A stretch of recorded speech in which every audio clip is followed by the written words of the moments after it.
The Sahara Desert is like a Mad Max movie. Scorching heat, endless dunes, and an overall barren wasteland. A place where no one could live, right? Well, forget all you know about it, because 5,000 years ago, the Sahara was a lush paradise of grasslands, lakes, and rivers, and the home of a ghost civilization that vanished without a trace. Our tale begins in the 1930s, when a Hungarian explorer stumbled upon a cave in the middle of the Sahara. Inside, he found something bizarre: ancient rock paintings of people swimming in a lake, surrounded by giraffes, hippos, and crocodiles. At the time, everybody shrugged it off as some symbolic depiction of the afterlife, because, really, who would imagine a lake in the Sahara? Well, fast forward some 70 years later, when a group of archaeologists made a discovery that flipped the script. In a rock shelter in Libya, they unearthed 15 mummies, along with baskets, ceramic pots, and other everyday items. This may look like prehistoric junk to most people, but to archaeologists, it was like uncovering a key piece of evidence. Those people weren't just passing through, they lived here. You see, those weren't just any mummies. They were some of the oldest naturally mummified humans ever found, dating back over 7,000 years. Take that, Egypt. Two of them still had readable DNA, preserved thanks to a rare natural mummification process, almost a miracle considering the Sahara's climate's ability to turn everything into, well, beef jerky. Scientists struggled to understand where those mummies came from for a while, because the mitochondrial DNA they recovered was not helpful at all. But thanks to scientific progress, they eventually managed to do a full genome analysis that revealed some weird secrets. Those people belonged to a human lineage that was completely unknown, and they lived isolated from the rest of humanity for thousands of years.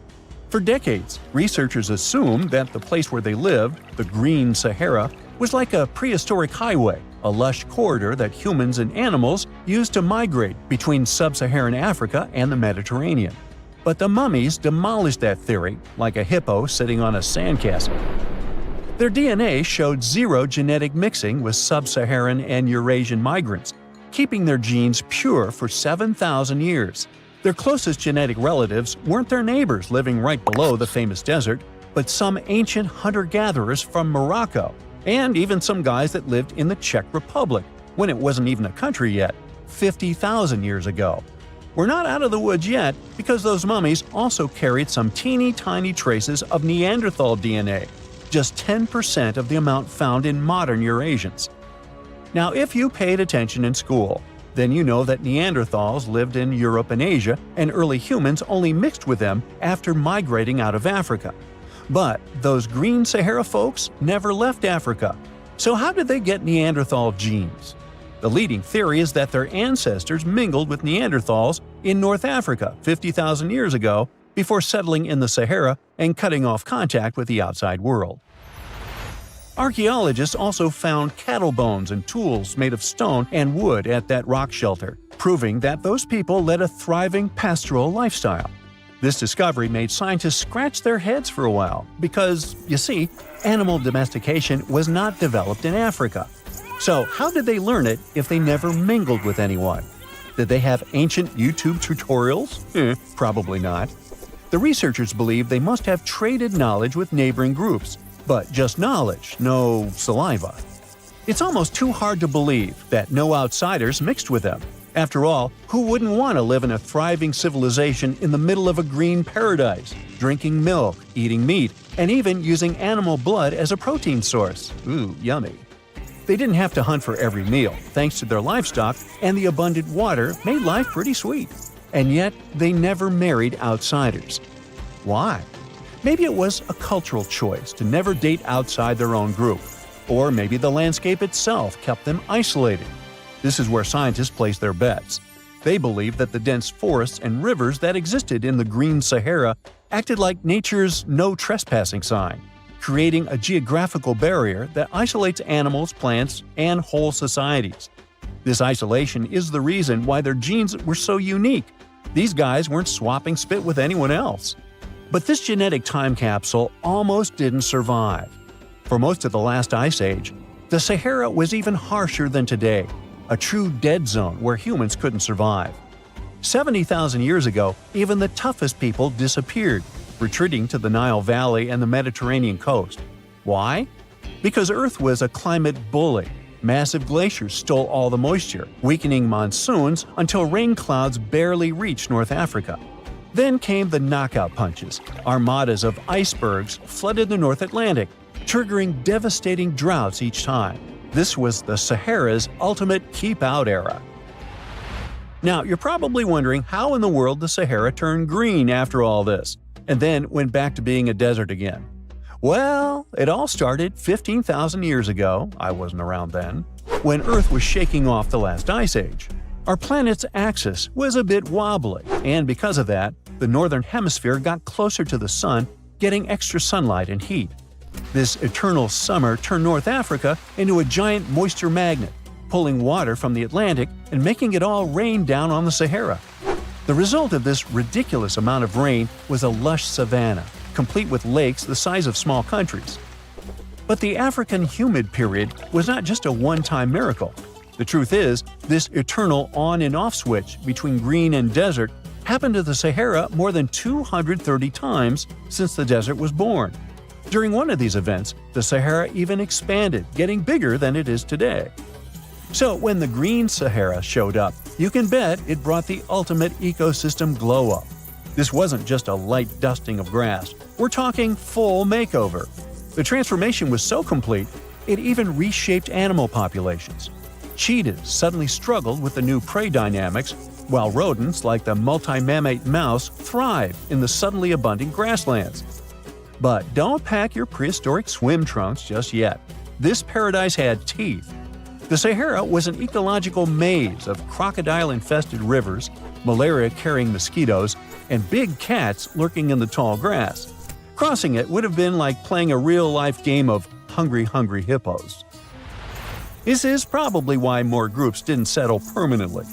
The Sahara's climate cycled between wet and dry every 20,000 years, hardly a stable zip code.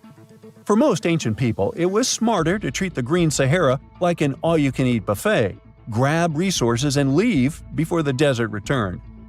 Still, this green Sahara period lasted for 10,000 years, giving our mystery shepherds plenty of time to thrive. But around 5,000 years ago, Earth's axis shifted again, the rains moved away, and the Sahara dried up faster than a puddle in July. As the desert returned, the shepherds from the green Sahara had no choice but to pack up their livestock and leave. Some researchers believe they migrated toward the Nile, laying the groundwork for ancient Egypt, so I guess their legacy lives on. Besides, their pure lineage may be extinct by now, but some faint genes of the mummies can still be found in the people that live in North Africa today. But the introvert mummies were not the only ones using the green Sahara as an Airbnb. They actually had neighbors just around the corner, in a lakeside village in Niger to be exact. Those people thrived for 5,000 years and left behind the oldest Sahara Desert cemetery, including a man buried in a turtle shell, a grinning Halloween man with filed teeth, and a heartbreaking family embrace frozen in time, victims of the very waters that sustained them. Eventually, those people disappeared too, just like it happened to our antisocial friends. This proves that this desert outsmarts everyone, with a landscape that gives paradise with one hand and takes it away with the other. We've all heard of the Sahara. Sure you have. It's the largest hot desert on the planet. A sea of sand covering an area larger than the contiguous United States. But have you ever wondered what lies beneath the sand dunes? To answer this question, we must travel deep into the past of our blue planet. Up until some 6,000 years ago, the Sahara was grassland. Humans were around at this time, not me, spreading agriculture around the planet. In the north of Africa, the color green dominated. Plenty of rainfall meant that there were lakes, rivers, pastures, and even forests. A completely different image of the Sahara from the barren landscape of today. But then, the climate started to shift. The region became parched, and the vegetation started disappearing. The wind did the rest. It took away the fine sediment after there were no plant roots to hold the ground together. Give it a couple thousands of years, and you get a familiar image of the Sahara. sand and rocks stretching as far as the eye can see. But when it comes to volume, only a quarter of the Sahara is actually sand. The yellow sands of the Sahara are just one part of the story. The desert has many other features, such as gravel plains, salt flats, and plateaus. Makes you think if we understand the word desert correctly. For people who study such terrains, geologists, there is only one condition for defining a desert: precipitation. If an area gets little or no rain, then it's considered a desert. The Sahara certainly fits the bill. Its average annual rainfall is just 3 inches. Compare that to the nearly 45 inches a year in New York. When we look at precipitation, this sandy desert is only the third largest in the world. Number 1 and 2 are Antarctica and the Arctic. They are larger than the Sahara by millions of square miles. It sounds odd, but there is more than one type of desert. The first two are polar deserts, while the Sahara is a subtropical desert. But the difference in air temperature are staggering. In Antarctica's interior, temperatures plummet to minus 76 degrees Fahrenheit. Compare that to the highest temperature on record in the Sahara of 136 degrees Fahrenheit. But this desert has a cool side. At night, the temperature is roughly the same as the average yearly temperature in Denmark. This hot and cold roller coaster makes it hard to choose the right outfit when venturing into the Sahara. And what about the sand? How deep is it actually? The depth varies between 70 and 140 feet. That's not too deep. If you put the Statue of Liberty in a tall dune, half of it would still stick out of the sand. Its vast amounts in the Sahara were created by aeolian processes. That's Greek for wind. Over time, it blows and shapes the surface of the earth. In dry areas with sparse vegetation, winds erode the ground much faster. That's what happened in North Africa. Under all that sand is the bedrock and cracked clay. If you started digging, you would find the same everywhere on the planet, with one important difference.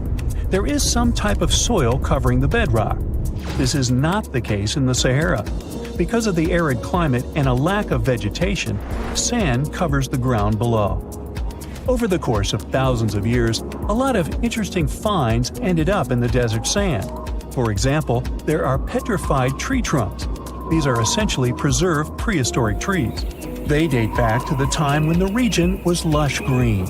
In some places, the trees of this fossilized forest are at least 65 feet tall. The wood is so well preserved that you can still see the texture and knots. There are even fossilized pine cones. In 1992, scientists found glass fragments in eastern Sahara. These canary yellow glass shards were scattered across hundreds of miles. They didn't belong to an ancient civilization, although ancient Egyptians used them to make jewelry. In fact, the breastplate of King Tut had a beautiful scarab beetle centerpiece made from this desert glass. For a long time, scientists were puzzled about the true origins of these fragments. They finally concluded that the glass was around 29 million years old. It is an impact tape. If that sounds like it has something to do with the word impact, you are correct. These rocks are formed when a meteorite hits the surface of the Earth. This generates a lot of heat. Scientists estimate that the temperature needed to melt this mineral was close to 3,000 degrees Fahrenheit. Apart from the regular fine-grained sand, we also have melted sand in the Sahara. But the desert conceals other unlikely artifacts. Shark teeth are a common find in Morocco, which sits in the western part of the Sahara. What are the fossilized teeth of these marine predators doing in the middle of the desert? This part of the world looked entirely different millions of years ago. There was a sea cutting right through what is now a desert. The Trans-Saharan Seaway ran the length of present-day Algeria and Mali. It was around 165 feet deep. That was enough for all sorts of aquatic animals to inhabit it. Large catfish, sea snakes, and of course sharks lived in the area. British archaeologists even unearthed a turtle shell in Mali in the 1980s. For centuries, there was even an entire city hidden under the desert. Timgad was a Roman outpost constructed by the Emperor Trajan around the year 100 in the current era. For various reasons, its residents abandoned it around the year 700.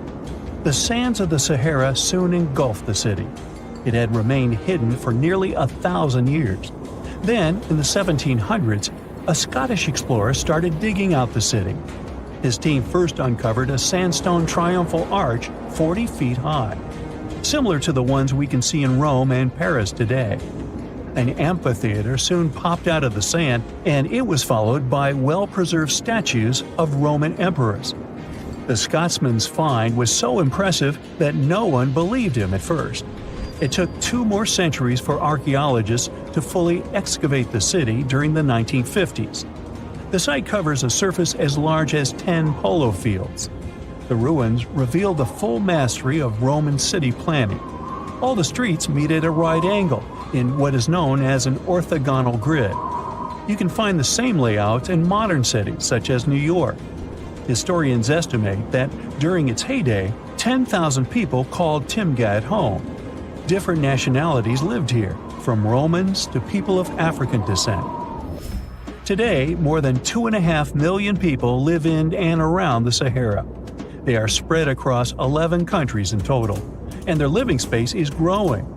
The desert is 10% larger than it was just a century ago. This process doesn't involve sand pouring out of the Sahara. The ecosystems on the edges of the desert simply change over time. The wind blows the soil away and vegetation dwindles, the perfect conditions for the formation of a desert landscape. These changes are happening in the Sahel, a region south of the Sahara Desert. That's why the African countries have recently come together for a project called the Great Green Wall. The primary goal is to stop the desertification of the Sahel and hold back the sands of the Sahara. Their plan is ambitious and involves planting a wall of trees from the west to the east of the African continent. The proposed forest is not only going to be long, but wide as well. The Sahara and the Sahel share a historic bond. Since antiquity, camel caravans have been making the journey from Africa's Mediterranean coast in the north to the savannas in the south. The golden age of this trade kicked off in the 9th century. The perilous journey took several months to complete. The route was 2.5 times longer than the length of the Grand Canyon. Explorers still find evidence of these ancient caravans hidden away under the sands of the Sahara. We all grew up believing that Stonehenge is the world's most ancient observatory, but now it has some serious competition for the title.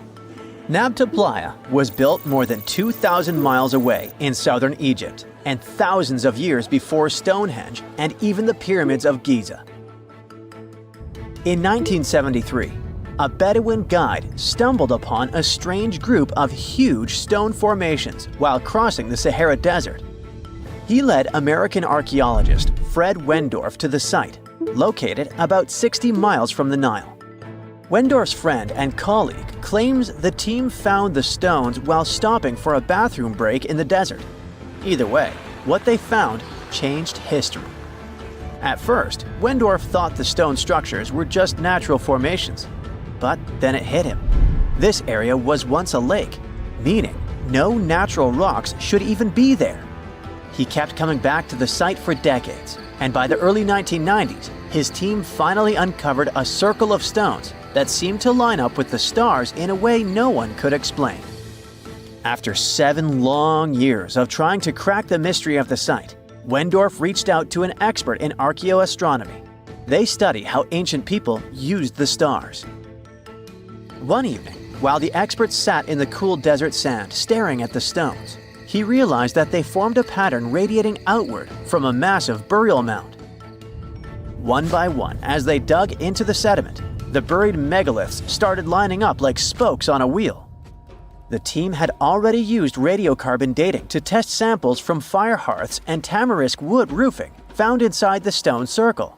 Nabta Playa had dozens of standing stones, all a few feet tall. Some of them lined up exactly with the sunrise on special day of the year. When the sun rose in just the right spot, It was a sign that the rainy season was coming. The stone circle once aligned with the brightest stars in the northern sky: Arcturus, Sirius, and Alpha Centauri. Some stones even pointed to the constellation Orion. By tracing Arcturus's movement across the sky, they figured out that it matched perfectly with the circle around 4800 BCE. That means it was the oldest astronomical site ever discovered. And the people of Nabta Playa may have been watching the stars thousands of years before telescopes were even invented. It looks like it had a huge meaning for people living and traveling through the desert. Over 10,000 years ago, the long, cold, and dry ice age that lasted for tens of thousands of years was finally fading away. Northern Africa got massive monsoons and rains that filled up seasonal lakes. So, parts of the desert turned into short-lived oases. For the nomadic people who roamed this harsh land, these summer rains were everything. Their entire way of life revolved around cattle. When archaeologists opened the central tomb at Nabta Playa, they dug up cattle bones and even a massive rock carved into the shape of a cow.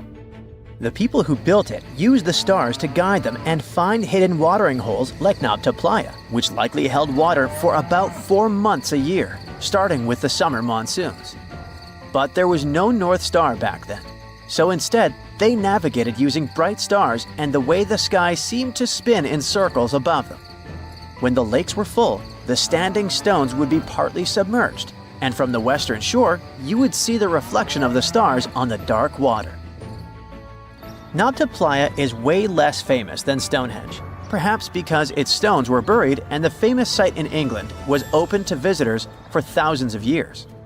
Sadly, when Nabta Playa did become famous, some tourists ruined parts of it by moving stones around, which messed up the ancient star alignments. To protect it, the authorities moved everything to a museum where people can see the stones and the carved cow statue without damaging them. The Egyptian Observatory isn't the only construction similar to Stonehenge. It has versions that were used for different purposes, from Germany and France to the US and the Andes in northern Peru. This last one is actually one of the oldest big structures ever built in this region. The circular plaza is made of 2 giant stone walls arranged in a ring. It was likely used for ceremonies and gatherings. Scientists have carbon dated it to be about 4,750 years old, which means it was built before the Great Pyramids of Egypt and Stonehenge. The plaza had 2 entrances and a special layer of clay, soil, gravel, and charcoal underneath. It was carefully planned and built. Archaeologists also found ceramic pieces, quartz crystals, and gemstones at the site, so it was definitely a special place. People visited it for centuries, but at some point it was sealed off, probably because of changing beliefs and traditions. The most recent discovery was the remains of a large timber circle roughly the same age and with parallels to Stonehenge, all the way up in Denmark. This open-air structure was likely part of a special area where prehistoric people from the late Neolithic and early Bronze Age gathered for rituals and ceremonies. The circle was made up of 45 giant wooden posts, forming a huge ring about 100 feet wide. The wood is gone now, but scientists believe tall timbers once stood in the holes and created an impressive wood henge. No one knows exactly what these circles were used for, but archaeologists have found animal bones and food remains at similar sites. So people probably used to gather there for feasts and rituals. In 2024, scientists found 2 ancient stone circles from the Neolithic period in Dartmoor National Park in England. Some archaeologists believe they might form a sacred ark. Many of Dartmoor's stone structures were built in a curved shape on the high ground in the center of the area. A long time ago, Dartmoor was covered in forests, so people may have used the high ground as important markers. One of the newly found circles fits inside this ark, but the other one is outside of it, to the north. This could have been an entrance point into the ark. There's also a raised bank of earth near the stones, which looks similar to other famous Neolithic sites, like the Ring of Brodgar in Scotland and Stonehenge itself. This means the people who built these circles may have visited Stonehenge or been inspired by it. Archaeologists in Oman found ancient stone monuments called tralith, which got the nickname Arabian Stonehenge. They were finished about 2,000 years ago, but no one knows for sure who built them or why. Scientists also found stone hand axes that are incredibly old, between 300,000 and 1.3 million years old, from the time when the first humans left Africa. At another site in central Oman, archaeologists discovered a Neolithic tomb from around 5,000 to 4,600 BCE. There are 2 chambers with the bones of dozens of people inside beneath a giant megalithic structure. Nearby, they also discovered rock carvings that were made by people who lived in the area. And then there is another Stonehenge look-alike, this time in Saudi Arabia, that was used as an apartment complex thousands of years ago. Archaeologists discovered a total of 345 stone circles by looking at aerial photos of a lava field. Each circle is between 13 to 26 feet and has at least one large standing stone in the middle. These structures still have remains of stone walls and doorways. Stone circles like Stonehenge are often linked to ceremonies and rituals, but scientists say that many early houses were actually built in round shapes, and rectangular homes only became common much later in history. Well, there you are. The sun is scorching, you're thirsty. All you can think about is water and ancient bones under your feet. You're wandering through the Sahara, the largest hot desert on Earth. Right now, you're crossing a stretch of sand called Whale Valley. And all over these 75 square miles of land, fossils cover the ground so thickly that you can't help but step on them. Paleontologist Hesham Salam says it's an unusual picture in this place. The bones are poking right out of the cliffs, as if they're calling to you to come check them out. You can spot ribs scattered all over the place. Look at these vertebrae. They're giant. Ooh, the creature they once belonged to must have been up to 65 feet long. The fossils show that the animal had a streamlined body like today's whale, but still had features like hind legs and feet. For scientists, it means a very exciting thing. They might have discovered a fully intact skeleton of a prehistoric whale. It was an animal that lived in this area when Egypt was underwater. You see, today, the Valley of the Whales is the world's largest ancient whale graveyard. You're likely wondering what marine animals are doing in a desert more than 100 miles away from the nearest coast. Well, millions of years ago, this desert was at the bottom of a massive ocean called the Tethys, which stretched from Europe to India. When sea levels dropped, the ocean left behind a seabed covered with fossils. And today, the fossils of some of the earliest known whales rest here, which gives researchers a peek into how today's massive ocean whales may have evolved. The fossils here are super detailed, even with some stomach content still intact. Uh-oh. Scientists have also found fossils of ancient sharks, crocodiles, and turtles, helping to recreate what this marine world looked like millions of years ago. Now, the first whale bones were discovered in 1902, but it wasn't until the 1980s that people really started to explore the area, only when access to this area became better. Sadly, some fossils had been taken away by collectors before the site turned into a protected area. Most of the fossils are just under the surface, slowly revealed by erosion. Whale Valley gives us an amazing glimpse into millions of years of ancient coastal marine life. But let's move further. Ancient whale fossils aren't the only discovery you're going to make today. For over 150 years, scientists have been puzzled by a strange creature that lived millions of years ago. But now, thanks to some amazing fossils found in Morocco, they've finally figured it out. Look at them. These creatures are called blah blah blah. Nah, I'm kidding. Stylophorans. They look like flattened armor with a long arm sticking out. Researchers discovered these creatures in 2014 and were shocked. The fossils dated back around 478 million years. They found around 450 specimens, and to their surprise, some even had soft tissues preserved, which is super rare. Before this, they only knew stylophorans from their hard parts. Originally, scientists thought these creatures were good old echinoderms, animals like sea urchins and starfish. But new discoveries prove that they had a core body and feeding arm similar to modern starfish, complete with a water vascular system to help them move and eat. This finding ends a long debate about where stylophorans fit in the animal family tree. Now we know they're related to echinoderms, but are more advanced because they don't have the typical 5-ray symmetry. Ooh, come here and look at this giant fossil. It was found in the Sahara and gave scientists new insights into the Spinosaurus, the largest carnivorous dinosaur we know about. These 95 million-year-old remains also confirm that it was the first known swimming dinosaur. The Spinosaurus had flat paddle-like feet and nostrils on the top of its crocodile-like head, perfect for staying underwater.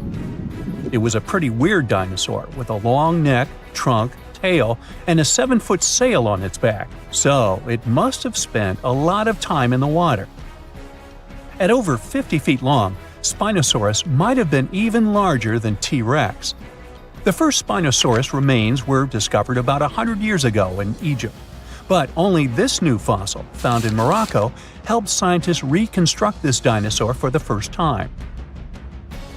Researchers paid attention to the creature's shorter hind limbs and wide claws. These features point to adaptations for life in the water. Its snout and dense bones also suggest it was a swimmer, while its spiked tail likely attracted mates. Hey, good looking, come here often? And here's another astonishing find made in Tunisia, the remains of Machimosaurus rex. Now, so far it's believed to be the biggest crocodile ever. This ancient croc was about 32 feet long and weighed around 66,000 pounds. It was a top predator around 130 million years ago, and its skull was over 5 feet long. Now, this discovery is a big deal because it shows that these crocs stuck around longer than we thought. Before this, scientists believed that they disappeared during a minor extinction event between the Jurassic and Cretaceous periods. Now, let's go back to the fact that the Sahara was once underwater, and some of the largest sea creatures ever lived there. A study published in the Bulletin of the American Museum of Natural History speaks about an ancient body of water called the Trans-Saharan Seaway. It existed between 150 million years ago, covering parts of Western Africa. Scientists spent 2 decades trying to recreate this prehistoric underwater world. They found it was warm and shallow, home to some pretty terrifying creatures, including 5-foot-long catfish and 40-foot-long sea snakes. Yikes! The seaway was cut off from larger oceans for long stretches, which may have helped these predators grow larger because resources were always available. It's a classic case of evolution at work, leading to what scientists call gigantism in isolated environments. But all that water didn't just disappear with no trace. Under the sands of the Sahara, scientists have discovered a massive ancient lake, which they're calling a megalake. Makes sense? This lake formed around 250,000 years ago when the Nile River flooded the eastern Sahara. At its biggest, this lake covered over 42,000 square miles. It's about half as big as Kansas. They also found evidence of a smaller lake, 93 miles west of the Nile, at a slightly lower level and covering 18,600 square miles. All of this adds to growing evidence that once, North Africa had many lakes that might have created migration routes, helping early humans move across the continent. Now, in the Sahara, you can find not only fossils of bizarre animals. In May 2020, some weird rocks with greenish crystals were discovered in a sandy region in southern Algeria's Sahara Desert. When scientists checked them out, they found out these rocks weren't from Earth. They were actually pieces of a meteorite called Erg-Chek 002. This meteorite is super old, like the oldest volcanic rock ever found. It melted ages ago in the fiery heart of an ancient protoplanet that no longer exists. Researchers had recently published a study in Nature Communications, revealing that they have analyzed lead and uranium isotopes in Erg-Chek 002 and found out it's more than 4.5 billion years old. Another cool discovery made in the Sahara is quite unexpected. A few years ago, scientists found what they think are the world's oldest colors, and they're bright pink. These pigments were uncovered from rocks that are around 1.1 billion years old in the Sahara Desert. the colors came from microscopic organisms, as animals didn't exist back then. The discovery was made by a PhD student who crushed the ancient rocks and analyzed the pigments. These pink pigments are actually ancient chlorophyll from photosynthetic organisms that lived in an ocean that's long gone. Researchers are now sure that this finding could help explain why larger, complex creatures showed up much later in Earth's history. Before these colors were discovered, scientists didn't know what was missing in the food chain that delayed the evolution of larger animals. Now they understand that tiny cyanobacteria were at the bottom of that chain. Apparently, this discovery is not just about finding some old pink stuff. Scientists believe it's a breakthrough in understanding the history of life on Earth. Under the burning sun, among the sand dunes, somewhere in the Sahara Desert, you're walking in search of an ancient treasure. Finally, you find a strange rock in the sand. It's big, looks like a large piece of black coal or rock, but something shiny on its surface makes the rock unusual. This unique find is the oldest thing that has ever been discovered on our planet. This rock was born long before Earth appeared in outer space. The unusual meteorite was found in 2020 in a remote area of the Sahara Desert. Scientists have analyzed the isotopes of magnesium and aluminum on the stone's surface and found that its age is about 4.5 billion years. At the moment, this is the oldest sample of magma from space in history. It belongs to a small protoplanet that didn't have time to form completely. It happened a very long time ago when our solar system was forming. Many huge asteroids were floating in space. Some of them were formed into huge celestial bodies, which later became planets. The big rocky planets were absorbing the smaller ones. The rock was part of a little protoplanet that just began its formation, but another huge asteroid destroyed it. The planet shattered into billions of pieces. Some of them became part of other planets. Some flew outside the solar system, and one piece that had been wandering in space until our Earth was formed. After that, it hit the planet's atmosphere and fell into the territory now known as the Sahara Desert. The rock was discovered in 2020, but the erosion of extraterrestrial rocks shows that it could have fallen much earlier. This ancient thing weighing around 70 pounds has several pieces of different meteorites inside. In simple words, it's a volcanic rock consisting of lava. It has cooled, solidified, and crystallized. That's why you notice the glitter. Scientists hope that further study of the rock will help to learn more about our solar system foundation. The biggest asteroid discovered in the U.S. is the Willamette. Its size is 84 square feet, and its weight is more than 15 tons. This is half the weight of a bus. Several people can fit on the surface of this outer space object. But the coolest thing is that it's not a rock like most meteorites that were found. Willamette is made of nickel and iron. This massive piece of metal was discovered in 1906. Now, the huge rock is kept at the American Museum of Natural History. The largest meteorite ever found is Hoba. It's located in Namibia, and people have never changed its position because it's too heavy. The weight of Hoba is 60 tons. It's heavier than a tank. The next space-related event occurred on February 28 in southwest England. On this day, a huge flash lit up the sky.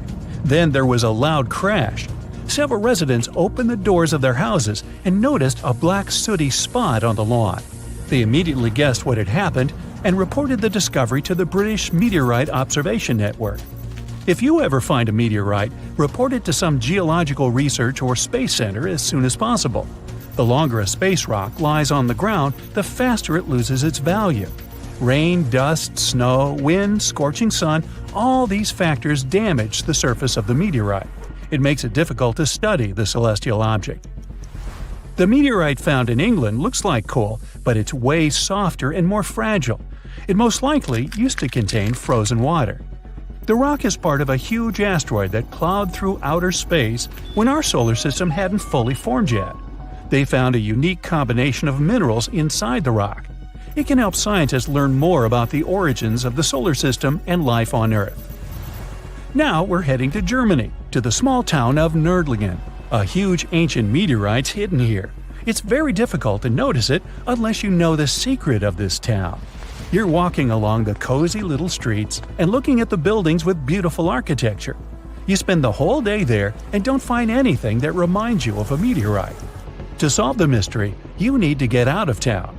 So you climb a high hill and see that the city is located inside a pit. For a long time, locals were sure the house was located in the crater of an extinct volcano. If you look at the houses from a certain angle, you may notice an unusual shining coming from them. In the middle of the 20th century, a group of geologists came here and immediately declared that the crater doesn't look like a volcanic one. The town was built on a huge crater left by a meteorite. The huge celestial body fell here about 15 million years ago. It was so hot that the carbon bubbles inside instantly turned into small diamonds. When people were building this city, they didn't know they were using expensive stones, since the diamonds were hardly visible. The locals never attached importance to the fact that the city walls shine unusually in the sun. Now they believe this place was built from diamonds that had fallen from the sky. Our next stop is in the UK again. This time the rocks are of an earthly origin. The famous Stonehenge. People place circles of rocks here in a certain order. Everyone knows about this archaeological monument, but no one knows the reason for its creation for certain. Another construction built out of mysterious rocks was discovered just 2 miles away. It's called Superhenge. It's bigger, heavier, and takes up more space. Each plate here is 15 feet, which is about the height of 2 floors. Once, the stone stood vertically and formed a huge semicircle. But someone pushed the stones over about 4,500 years ago. It was a college prank. No, not really. That's why they couldn't be detected for a long time. Scientists still can't solve the mystery of Superhenge, but they believe the standing vertical stones were part of some huge monument. Some other amazing rocks are located in the south of Costa Rica. There are big ones, the size of a human, and there are smaller ones, the size of bowling balls. And they all have a perfectly round shape. These giant rocky spheres were created by people. It must have taken years of polishing using stone tools to get the perfect round shape. These balls are incredibly heavy, but can easily roll like a basketball. All the rocks are of a different age. Some of them were created about 2,000 range lines. You walk far away and see a huge cat on the hill. Such a drawing is called a geoglyph. Its length is around 120 feet, which is about half the size of a Boeing commercial jet. Archaeologists discovered the giant cat in 2020 and found out that it had been created somewhere between 200 and 100 BCE. This huge drawing is part of a mysterious group of different pictures. In addition to the cat, there are other animals, plants, and fantastic figures. All of them were found in the desert of Peru. The kitten was found by chance. Archaeologists didn't see it at first because natural erosion on the hillside had almost erased the silhouette. Mirror check. You've got your beige parka on, your chisel is packed, and your overnight plane ride to Saudi Arabia is booked. You know what this means, right? Unfortunately, you weren't cast in the remake of Dune. It just means that you're ready to go explore the world's largest desert areas in the hopes of uncovering prehistoric secrets about our ancestors. Let's get one thing straight. If you ever thought that deserts were empty spaces, think again. They might be filled with sand as far as the eye can see, but they also hold a lot of history. You know, because before humans settled down in cities and towns, we were nomadic people, and we traveled all around the globe looking for food, water, and shelter. So we had to come up with some interesting stuff to survive. Like this thing that was found in the desert of Saudi Arabia. Do you have any idea what this could have been? Over many years, scientists have discussed the origins and use of huge structures such as these ones. It seems our Neolithic ancestors were way smarter than we gave them credit for. They didn't spend all their hours around the fire carving weapons out of stone. No, they were also practicing their architectural skills. These huge stone structures are called desert kites, because if you look at them from a distance, well, they sort of look like kites. Archaeologists have arrived at the consensus that these kites were used to lure animals in. This way, it would make it easier for our ancestors to guarantee their week's food. But that's not all. Take a look at these monolithic structures right here. They show us that our ancestors probably drew on rocks, the blueprint of what they were going to build on the ground. Just like modern-day architects, desert kites could be miles long, so they drew out a plan before actually building them. The most surprising feature of all is that these kites were built even before things such as Stonehenge. We're talking around 7,000 to 9,000 years ago. Over the last decade, scientists have been able to identify over 6,000 desert kites spread across the Middle East and West and Central Asia. If you don't think this huge, try building something this large without the help of any drones. It looks like a pretty difficult feat to me. And apparently, Saudi Arabia's desert is filled with more amazing things. Scientists have found mysterious stone structures that are older than the pyramids of Giza in Egypt. So of course, you can't wait to go check that out. Can we all agree that carrying around heavy rocks to build a pyramid without the help of modern technology sounds absurd? I mean, how on earth did they do it? Now imagine turning back the clock about 2,000 years into the past and finding humans that built similar gigantic structures in isolated areas. Take a look at these so-called mustadils. They are rectangular structures built from piled-up stones, found over 77,000 square miles. Some archaeologists believe that these monuments were used for ritualistic purposes, maybe processions of some kind, where people would walk from one end of the plateau to the other. I'd be down for that. Now let's move on to another deserted area. We're entering the world-famous Sahara Desert landscape. Isn't it beautiful? Here, you're about to unravel an ancient mystery, something that took years for researchers to solve. Fun fact, the Sahara Desert is the world's largest hot desert. It spans over 3 million square miles, which would be like putting 1,000 times the country of Hawaii next to each other. We say it's the largest hot desert because the world's largest desert area is Antarctica. But we all know temperatures over there are freezing, not the typical image of when we think of a desert. Deep into the desert, near the Algerian town of Fougeret et Zoua, something strange was found. For decades, these tiny dots appeared on images of Google Earth, but nobody could explain what they were. Some scientists were sure that these circles are the result of oil activity in the region. Others guessed that these were ancient fogeras or ancient water wells. There are dozens of them, stretching for miles and miles in a straight line. The strange thing is that if you had to take a guess, what would you say?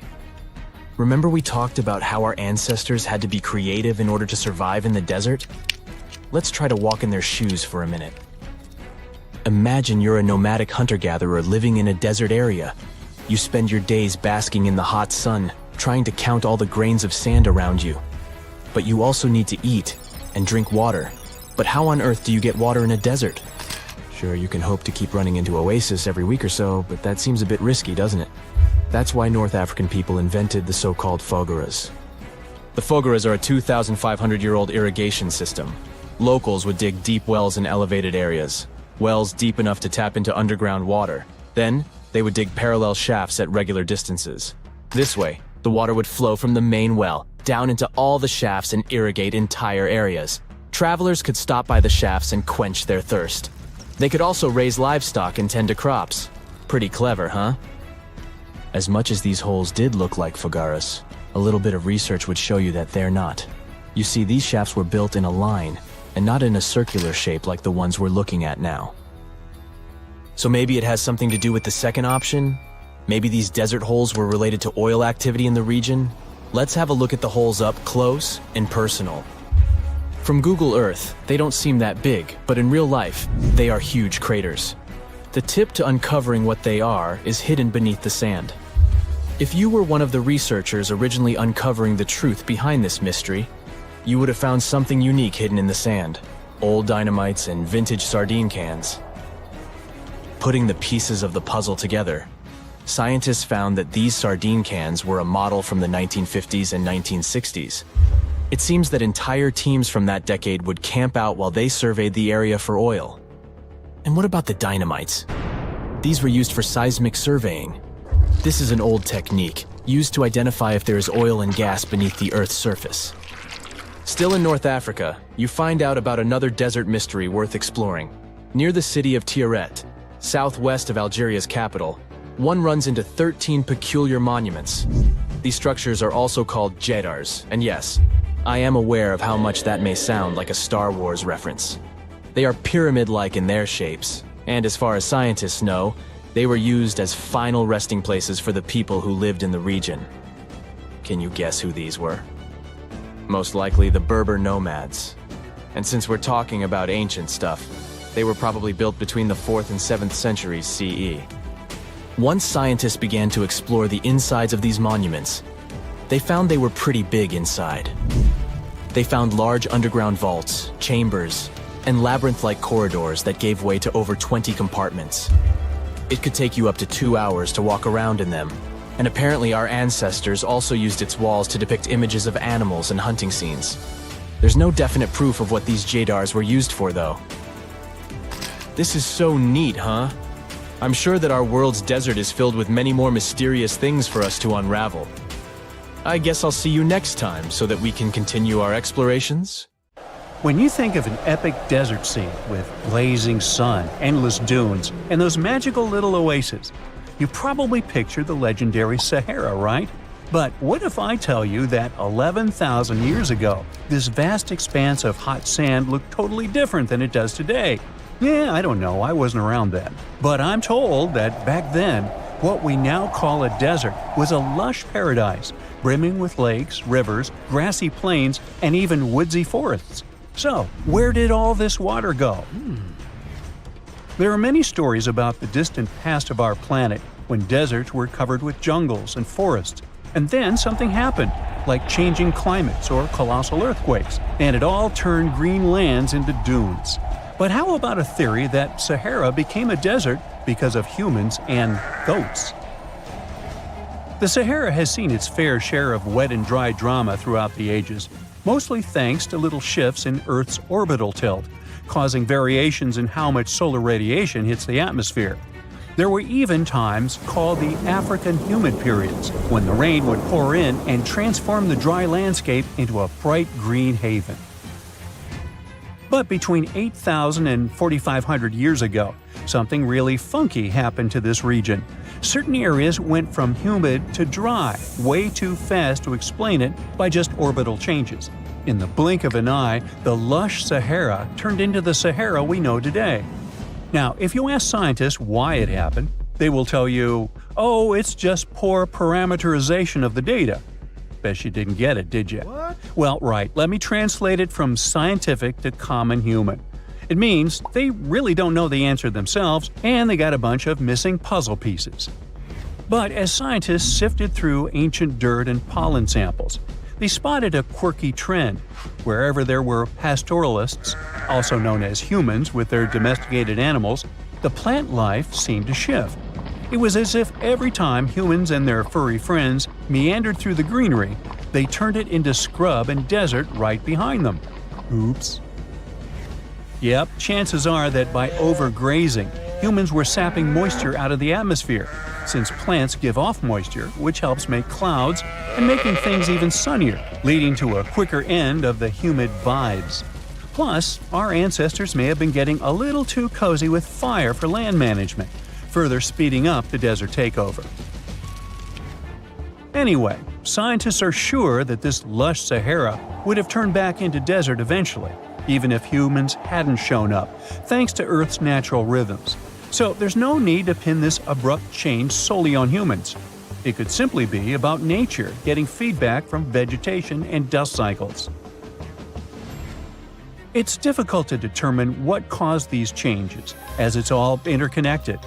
During the last humid period, the Sahara was filled with hunter-gatherers. As things got a little drier, they started herding animals for food. The weather pushed people to herd cattle. It's also possible that grazing sped up the landscape degradation. So, which came first, the chicken or the egg? Or in this case, the human or the cow? It's tough to tell with the evidence we have now. Now today, it's safe to say that water is no longer that big of a problem in the Sahara, even though it's a huge desert and the times of lush forests there are long gone. But technology's got us covered. For example, the Nubian Sandstone Aquifer System, the biggest underground water stash on the planet.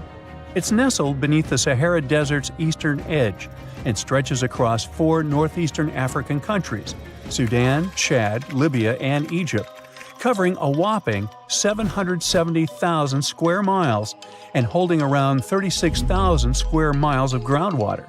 Just look at the pipes transported when it was being built. It's the world's largest irrigation project. No wonder it's feasible to thrive in the Sahara today. But imagine thriving in the Sahara Desert with just one water source. Sounds like a tough gig, right? But the ancient Garamantes did just that, surviving and even thriving for nearly 1,000 years without monsoons or rivers flowing to their desert paradise. These clever folks were the trendsetters of urban life in the sands, and even the Romans couldn't help but notice their genius. While many thought they were just desert-dwelling savages, the Garamantes were busy building an empire in one of the toughest climates on Earth. But how did they do that? Well, they got crafty and dug a whole bunch of underground tunnels to tap into a massive sandstone aquifer. They were literally squeezing every drop of life from under the dunes. But recently, research showed that the Garamantes weren't just hardworking, they were pretty lucky too. The Garamantes had an underground aquifer that brought water up to a hill where they built over 500 fogaras, which are irrigation systems, some stretching as long as 2.5 miles.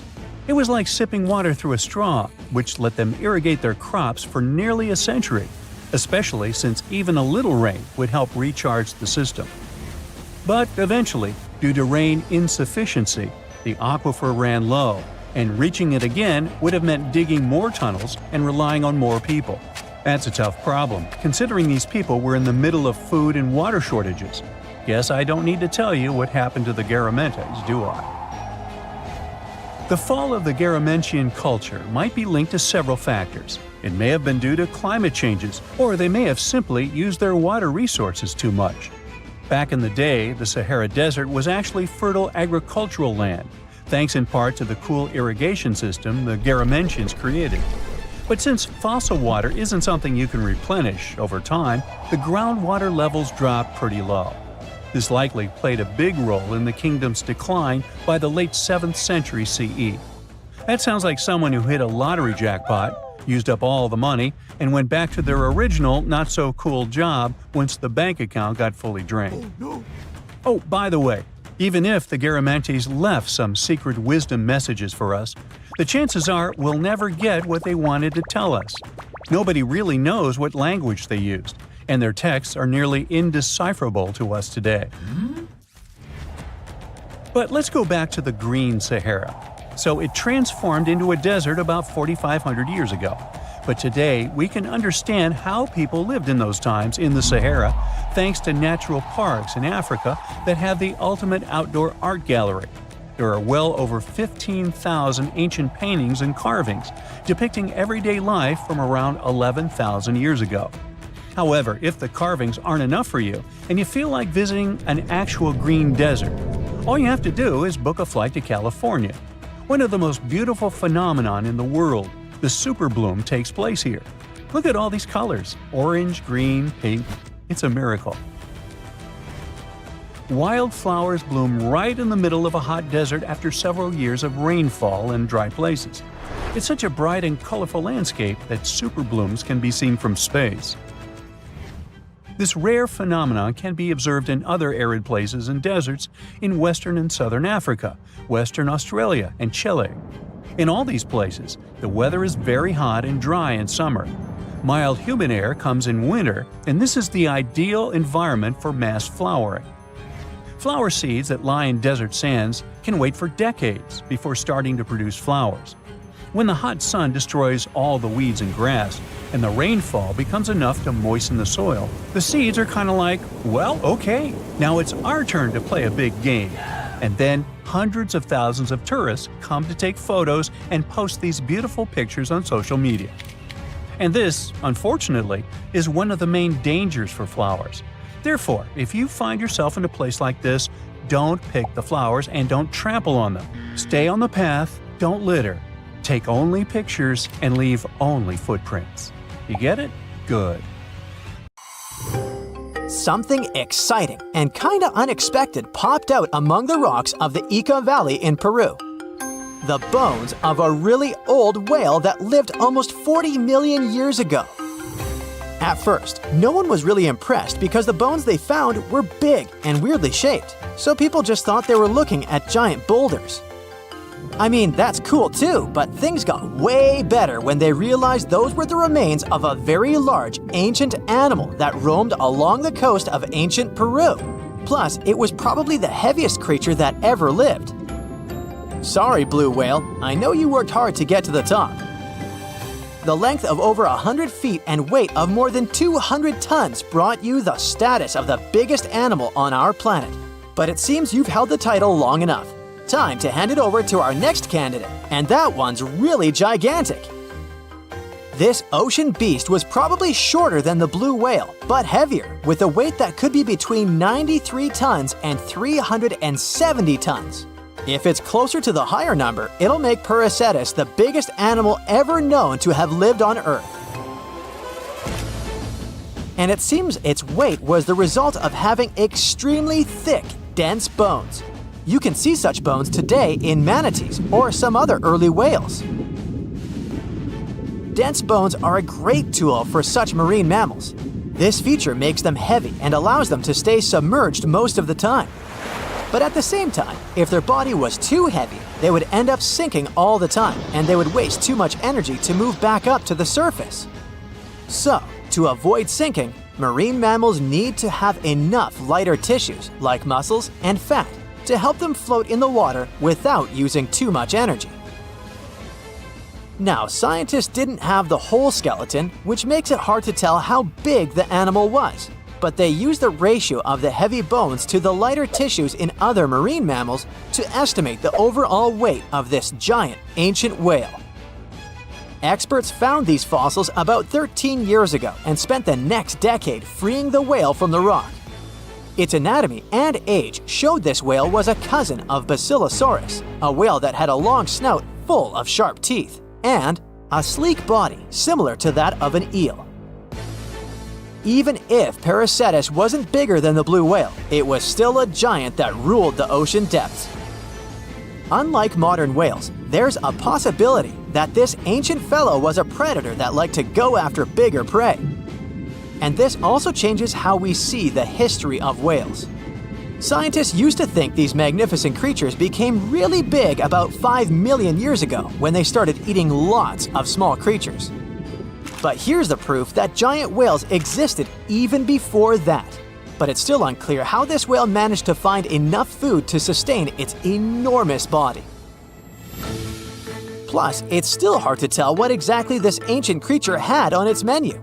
It was pretty large and not such a fast swimmer, so it's possible it searched for food in shallow waters. Then it probably ate crustaceans, clams, or some other small animals hiding in the sand. One theory says it was a scavenger, which basically means it munched on remains of everything that would come its way. It's not so unusual to find marine animals in deserts. Many of these regions used to be covered with water anyway. The Sahara in Africa is a perfect example. About 50 to 100 million years ago, this was not a dry desert, but a shallow saltwater body called the Trans-Saharan Seaway. The land is not wet there anymore, of course, but people who lived in that area knew about it because they used to find old shells across the desert. The sea was about 164 feet deep. That sounds enough for a nice swim. Some would say this area looked like modern Puerto Rico, with lots of sun and shallow water. Mangrove forests were a common thing as well as seafloors covered with mollusks, like snails and clams. The marine sediment that was left behind after the sea had dried up is full of different fossils. And the animal that lived in that ancient underwater world didn't look friendly. Plus, they were much bigger than their relatives from modern times, so a regular-sized human would end up as a snack, not even a whole meal. Normally, when animals live on small islands, they can become much bigger than their relatives from the mainland. This is something we call island gigantism, and it happens because there are more resources or fewer predators on islands. Maybe the same thing happened in the Trans-Saharan Seaway. Even though it wasn't an actual island, the water moved in and out, which created little pockets of water. And specific conditions in these pockets might have helped animals grow bigger. So we're talking about giant sea snakes, catfish, and fish that no longer exist today. One had incredibly strong jaws, and the animal used them to eat hard things and even crush shells. Their teeth showed they were fierce predators other animals had every reason to be afraid of. They went through some changes when it came to diet, similar to some types of piranhas. And the competition to get to the top of the food chain wasn't a joke. Not when there were also such large predators as sharks, crocodiles, and ancient relatives of elephants. Sahara went through different phases. If you could use a time machine and take a peek at Earth's largest hot desert as it was about 6,000 years ago, you wouldn't have to struggle with sand and heat. You'd have a nice walk through a green and pretty lush place. In the past, people who lived in that area didn't leave drawings on cave walls that showed camels, sand dunes, and scorpions. All those things you'd see in today's Sahara. Instead, they drew crocodiles. That's additional evidence that the Sahara used to have a lot of water and plants enough to support these big yet scary animals. Around 3 billion years ago, Earth might have been mostly covered with water. Today, it's about 71% of its surface, but it seems that our planet used to be a giant ocean world with no continents at all, just some scattered islands. Scientists studied special rocks in Western Australia that formed in a place deep under the ocean called a hydrothermal vent system. To explain this better, it's important to mention two common oxygen types, O16 and O18. O18 is heavier because it has extra neutrons. O16 evaporates from water more easily, and as researchers studied an old ocean floor, they found a lot of O18, more than in today's oceans. This way, they realized ancient Earth had less dry land than Earth today. Australia is a good spot to conduct these studies because a long time ago, it also used to be a beautiful place with large animals and lush rainforests. But as time went by, the land became drier and Australia had more deserts formed, such as the Great Victoria Desert. Rainforest remained only on the edges of the continent. What happens with deserts across the globe is called desertification. That's when land that used to be good for growing things turns into a desert or something similar. Our planet changes over time, together with its climate. But desertification also happens because of human activities, like mining, farming, and building cities. And when land turns into a desert, it's a problem because it can't support people and animals anymore. Food doesn't grow there. There's not enough clean water, and animals lose their homes. To help with this problem, there's a plan many countries agreed to. They decided to work with farmers to take care of the land, fix damaged areas, and manage water better. All in all, to make our planet a better place for life. In November 1922, a boy walked through the desert mountains of Egypt and discovered some ancient steps carved into the rock. Subsequently, this find became one of the world's largest and most significant archaeological discoveries. This step was part of Tutankhamun's untouched tomb. Archaeologists found about 5,000 ancient objects, including jewelry, fabrics, painted vases, and funeral masks. You've probably seen one of them. It has become one of the most recognizable attributes of ancient Egypt. More than 100 years have passed since then, and now humanity has finally become close to another large-scale discovery, the tomb of Cleopatra. This queen was the last active ruler of the Ptolemaic Kingdom of Egypt, who sat on the throne from 51 to 30 BCE. There are many ancient records about Cleopatra, her reign, and her unusual personality, but until now, no one has discovered the secrets about her passing away in the burial place. So, one archaeologist, Dr. Kathleen Martinez, has been studying ancient records and temples around Alexandria for decades and concluded that the tomb of the queen should be located under the ancient city of Taposiris Magna, founded in 280 BCE. It was a big city on the northern coast of Egypt, where tens of thousands of people were engaged in trade and industry. and it seems that Dr. Martinez's guesses turned out to be correct. She and a group of archaeologists have discovered a secret underground tunnel near Alexandria, with a length of about 0.8 miles. It was cut into the rock under Taposiris Magna's temple. During further excavations, they found many things that indicate Cleopatra's tomb lies in the tunnel's depths. It's also possible that she is buried there together with the Roman commander, Mark Antony. According to ancient records, Cleopatra and Mark Antony loved each other and together opposed the Roman Senate, which declared Antony a traitor. The fact that natural disasters have occurred on the territory of Taposiris Magna for thousands of years can complicate the excavations.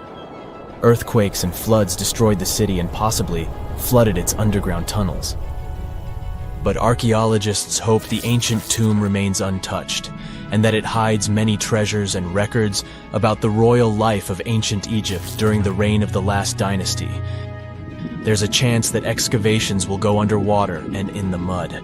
This will require much time and funding, but archaeologists are sure it's worth it. Anyway, it's too early to say that Cleopatra is really buried there, but scientists have found many things in the tunnel that confirm this, including clay pots, dozens of coins with the image of Cleopatra and Alexander the Great, as well as a bust with the image of the Egyptian queen. Cleopatra is still one of the most popular personalities in Egypt, on an equal footing with Ramesses III and Tutankhamun. She inspired many films, paintings, and books, but what made her so popular? She became famous for her inconsistency. She was a beautiful, intelligent ruler who pulled Egypt out of the crisis and made it a prosperous power. Medieval Arabic texts say she knew chemistry, mathematics, and philosophy, and may have written several scientific books. She knew several languages and had excellent diplomatic skills. At the same time, there are many legends that she was a femme fatale who drove many men crazy. However, there's no evidence that her beauty was incomparable. The image of a stunning model was created by Hollywood when it made several films where famous actresses performed the role of Cleopatra. And the Roman Emperor Octavian, the adopted son of Julius Caesar, specially created the image of Cleopatra as an insidious seductress because he was her enemy. Even though she was born in Egypt, Cleopatra wasn't an Egyptian. Her ancestors were Greeks, among whom was one of the generals of Alexander the Great. However, the people of Egypt loved her. She learned the language and was very sensitive to the traditions of this country. She knew the history, mentality, and customs of ancient Egypt well. She raised the level of its economy and strengthened its status as a world power. Much of this was made possible thanks to her cunning and impressiveness. She loved theatrical performances and lavish celebrations. She knew how to surprise people and put on a show. But behind the exterior image of a luxury lover was an intelligent and calculating ruler. Ancient Egypt was a rich, luxurious country, and Cleopatra did everything to increase its wealth and strengthen its position in the international arena.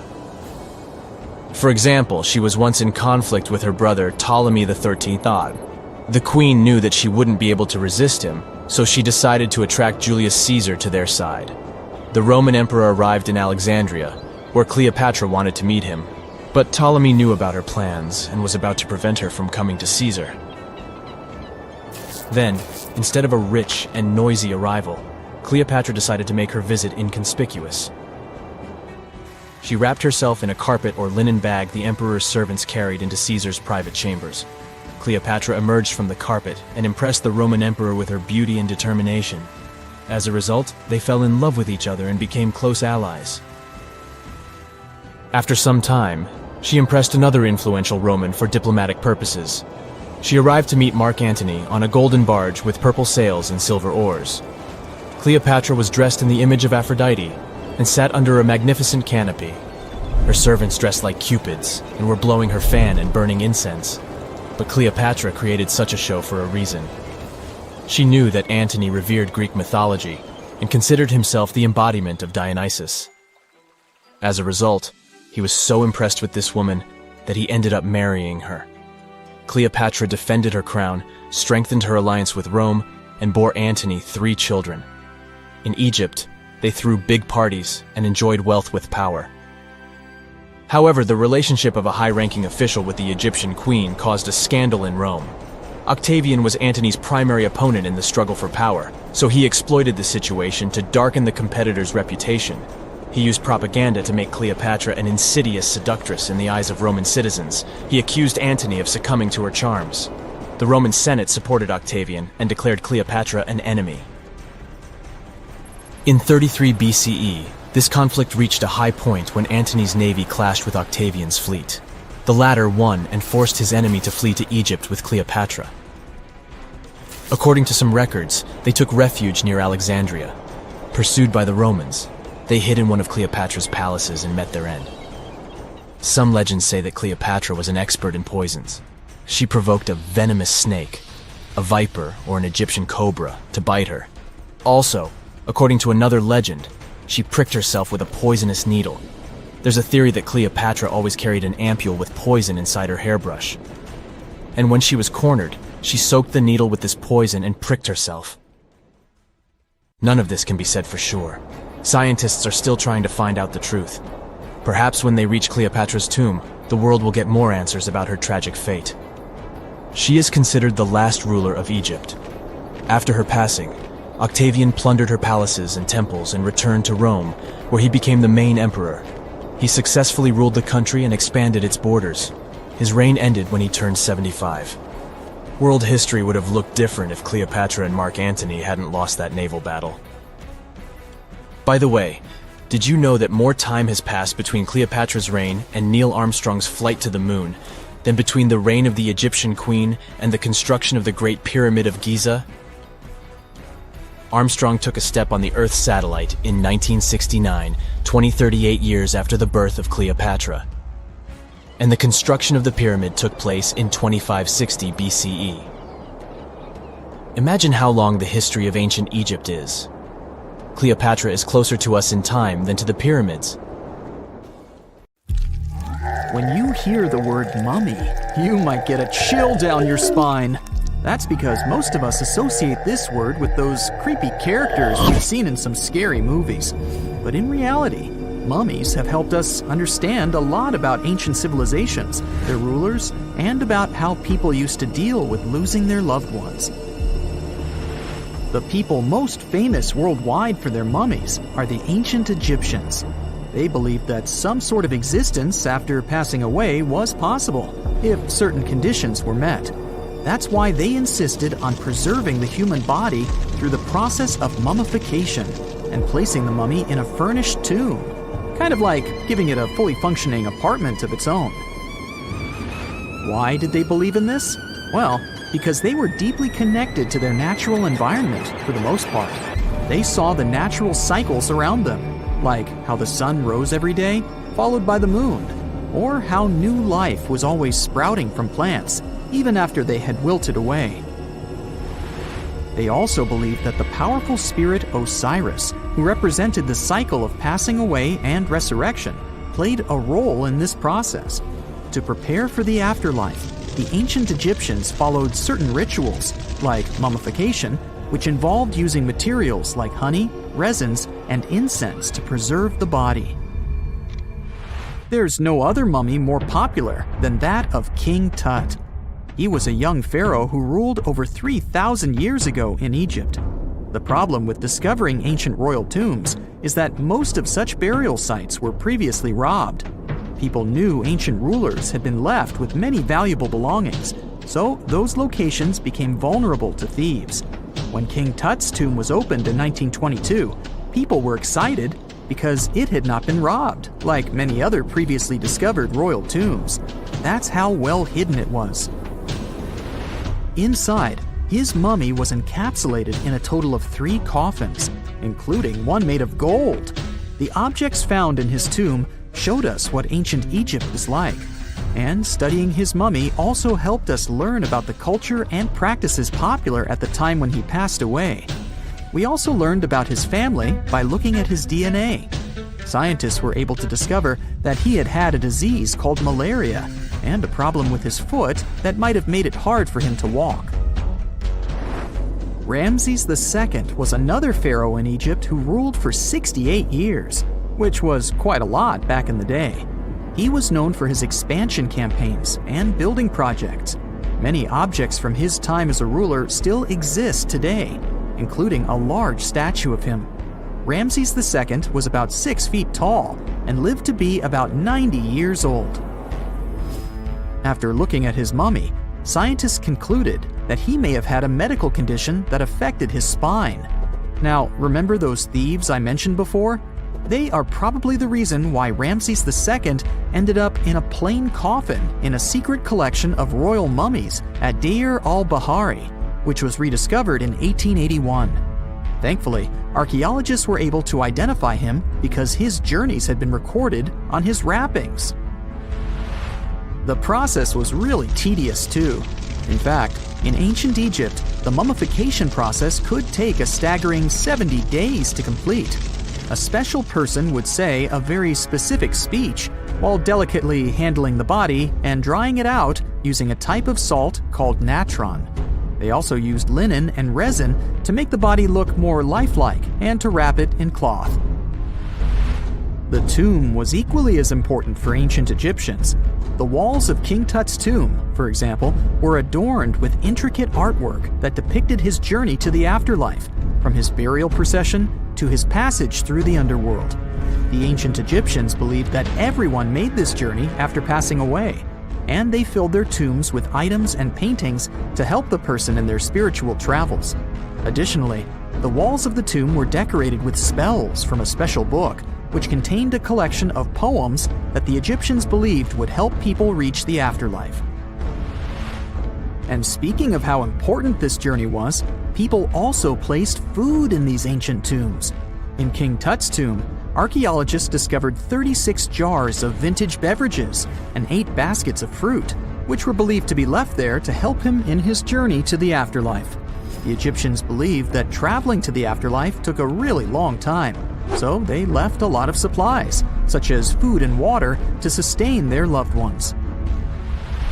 Pharaohs also generally had numerous luxurious garments and beautiful jewelry in their tombs to ensure that they would have a fashionable journey. These items included various types of linen clothing, such as tunics, scarves, gloves, and headdresses, as well as a lot of gold jewelry with precious stones, like bracelets, buckles, pendants, necklaces, rings, and even precious depictions of insects for protection. Some were also deposited with fans made from ivory and ostrich feathers to keep them cool in the afterlife. Some ancient rulers were even placed in their forever apartments along with boats. For example, Pharaoh Khufu built the Great Pyramid at Giza as his tomb, and a large ship was found inside.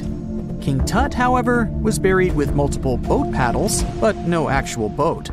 Instead, he had 3 chariots and numerous walking sticks made of precious materials, perhaps indicating he'd rather travel to the beyond by land, not by water. Amongst the most interesting objects found near ancient mummies are bottles of oils and perfumes. If rulers were supposed to be fashionable, why not smell nice too, right? Also, some of them had some ancient kinds of board games, most of them made out of precious materials like gold or ivory. One of those games was called Senet. It was very popular amongst the ancient Egyptians and very similar to modern-day chess. The ancient Egyptians may have the most famous mummies out there, but they weren't the first to invent the procedure. In fact, it all started in South America with an ancient civilization named the Chinchorro. As far as we know today, these people were the first to mummify their loved ones that had passed away. They did it somewhere around 2,000 years before the Egyptians started their own rituals. Sure, we can tell a lot about ancient rulers by studying these mummies, but until recently, we had no idea what they really looked like during their lifetime. Not so long ago, though, some very special mummy paintings were found by archaeologists studying ancient Egyptian objects. These mummy portraits are highly detailed paintings of individuals that were made while they were still alive. Such paintings were often painted on wood, as opposed to the classical portraits we all know about, which are painted on canvas. They are known for their realism and beauty, and have even been used by researchers to diagnose diseases by comparing them to the corresponding mummies. Some of these portraits also include depictions of jewelry, which was later found on the mummies. The recent discovery of these mummy portraits in Central Egypt is significant, as it marks the first time in over a century that such paintings have been found. Mummies appeared all around the world naturally, too. Mummification can occur without people intervening because of natural conditions, like extremely cold or hot environments, places with a lack of oxygen, or accidental exposure to chemicals that preserve the body. These conditions don't allow bacteria to grow, resulting in the body remaining more or less intact. Famous Otzi was one of these mummies. We know today he was a man who lived around 5,000 years ago in Europe. But upon his discovery in the Alps in 1991, Austrian authorities initially believed that he was a modern mountaineer because of how well preserved the body was. However, after the Iceman was removed from the glacier, it was determined that he was actually from the Copper Age. It's 1898, and you're taking part in excavations in Saqqara. This place, not far away from Cairo, is full of ancient tombs and pyramids. You're in your Indiana Jones mood and hope to find something really phenomenal to become famous. Gold, manuscripts, treasure maps, mummies of famous pharaohs. Wait, a wooden bird? You're really disappointed as it looks like a regular toy. An old one, but still. Little do you know that years later, someone would propose that your bird was actually an ancient monoplane. So the artifact, nicknamed the Saqqara bird, is made of a sycamore tree. The birdie has a wingspan of just 7 inches and weighs around 40 grams. A perfect original souvenir from Egypt, I would say. It's over 2,000 years old and looks pretty plain, without any carvings of feathers or other intricate ornaments. It has a beak and eyes, though, which makes our find look like a hawk, the emblem of the deity Horus. Its tail is rather unusual as it's squared, looks weirdly upright, and it seems like the sunken part of it was the place for a now missing piece. Humans love solving a good mystery, so there have been several attempts to explain the use of the birdie. First, quite simply, is that it was a ceremonial object. The second idea is that it was a toy for a child from some well-off family. It could have been some sort of boomerang, which was a popular concept in ancient Egypt. Then there was a theory that the bird had been used as a weather vane. But this one has been debunked as the figure doesn't have any holes or markings, except for the one made at the museum in Cairo to fix the exhibit on a stick. So there was no way to hang it in the past. Almost a century after the bird was found, Egyptologist Dr. Khalil Masiha proposed a new theory that it could have been a model of a monoplane. He believed the bird was missing a horizontal tailplane. Otherwise, it had its wings set at a right angle, similar to that of modern planes. It could have worked to generate the aerodynamic lift necessary for flights. Dr. Masiha also claimed that it was common at that time to place miniature models of technological inventions in tombs. So, did the ancient Egyptians really invent the plane in 200 BCE? That would make the Wright brothers, who are considered the inventors of aviation, really upset. They made one of their first flights only in 1903. There's just one way to know for sure, and that is to test the model. But you know, the ancient museum in Cairo would unlikely let one of their cherished exhibits fly around like a toy. That's why glider designer Martin Gregory built a similar model, this time of balsa wood, and concluded that even with the missing tailplane, the plane wasn't much of a flyer. Case solved? Not really. This didn't sound convincing enough to the History Channel, so they invited an aerodynamics expert to build another replica of the bird. He tested it in weather conditions similar to those in Egypt and was impressed with the little plane's abilities. So, if they did invent the prototype of a plane back in the times of pharaohs, it would be a good example of an oupart. That's an out-of-place artifact, an object that's way ahead of its time in terms of technology or history. And the Sahara bird isn't the only example of such a revolutionary concept. In 1901, a group of divers retrieved the Antikythera mechanism from an underwater shipwreck near the Greek island of Antikythera. It's been dubbed the world's first analog computer, and it's currently dated around 100 BCE. The bronze mechanism could tell the position of the sun, moon, planets, and stars, as well as the lunar phase, the dates of upcoming solar eclipses, and even the speed at which the moon moves through the sky. No one's sure who used it and how or where it was made. But it's obvious that it's extremely precise and way too advanced for its time. The first flushing toilets in the world were invented in the middle of the 20th century. Just kidding. The ancient Minoans on the Mediterranean island of Crete and the Indus Valley civilization both came up with this brilliant invention at the same time, around 4,000 years ago. The plumbing and sanitation were so well done that no one managed to design anything better until 2,000 years later. One ancient Minoan lavatory was discovered at the Palace of Knossos. It looks like it had a wooden seat set over a tunnel that directed water from a rooftop reservoir to an underground sewer. Other varieties got water from jugs. Only the super rich people could afford all this glory. So if you wanted to shop for real estate back then, the flushing toilet would be a telltale sign you were in the rich neighborhood. Automated doors became a cool, seemingly new invention back in 1931.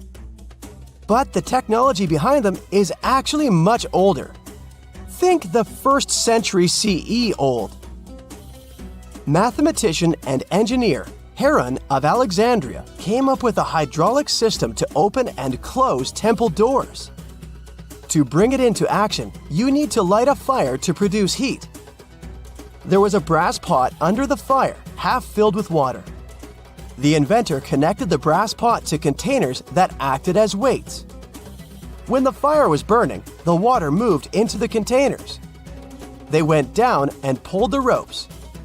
It was nothing like a supermarket door that opens in front of you before you even have time to think. Heron's door took hours to open, and there was no way to stop the process. That's why they only opened the doors once a day before people entered the temple, to add some mysticism at the temple during ceremonies. Spooky. Looks like the first ever battery was invented in Baghdad around 2,000 years ago. A German archaeologist found this oval-shaped clay jar in 1938. Scientists are still not sure what purpose it served and who exactly invented it. There is a theory that it was used for electroplating objects with precious metals. When they filled it with a weak acid like vinegar, the battery produced around 1 volt of electricity. Another theory says it was a vessel for sacred scrolls. Would you like to buy contact lenses designed by Leonardo da Vinci himself? In 1508, he invented a glass lens with a funnel on one side. You were supposed to wear it with water inside to improve your vision. Sounds a bit uncomfortable, doesn't it? So, around a century later, French scientist René Descartes decided to improve the idea and make the cornea contact the future lenses. Contacts because they contact your eyes, get it? The glass tube with liquid did help improve vision, but blinking was sadly impossible. 2.5 centuries later, new technologies in the glass industry let scientists design contacts that would fit in the eye and even let the wearer blink. Thanks, guys! Still, those lenses were made of heavy blown glass and didn't let the eye breathe. About 50 years later, contacts became plastic, lightweight, unbreakable, and scratch-resistant, but still covering the entire eye. And then, in 1948, an English optical technician accidentally sanded down a plastic lens and figured out they'd still be in place even if they covered only the cornea. Imagine you're living in 19th century London and need to send a message to New York. It would have taken about 10 days to get there by ship. So when delivery time went from days to hours in 1858, it was a true sensation. The first message was sent by Queen Victoria herself.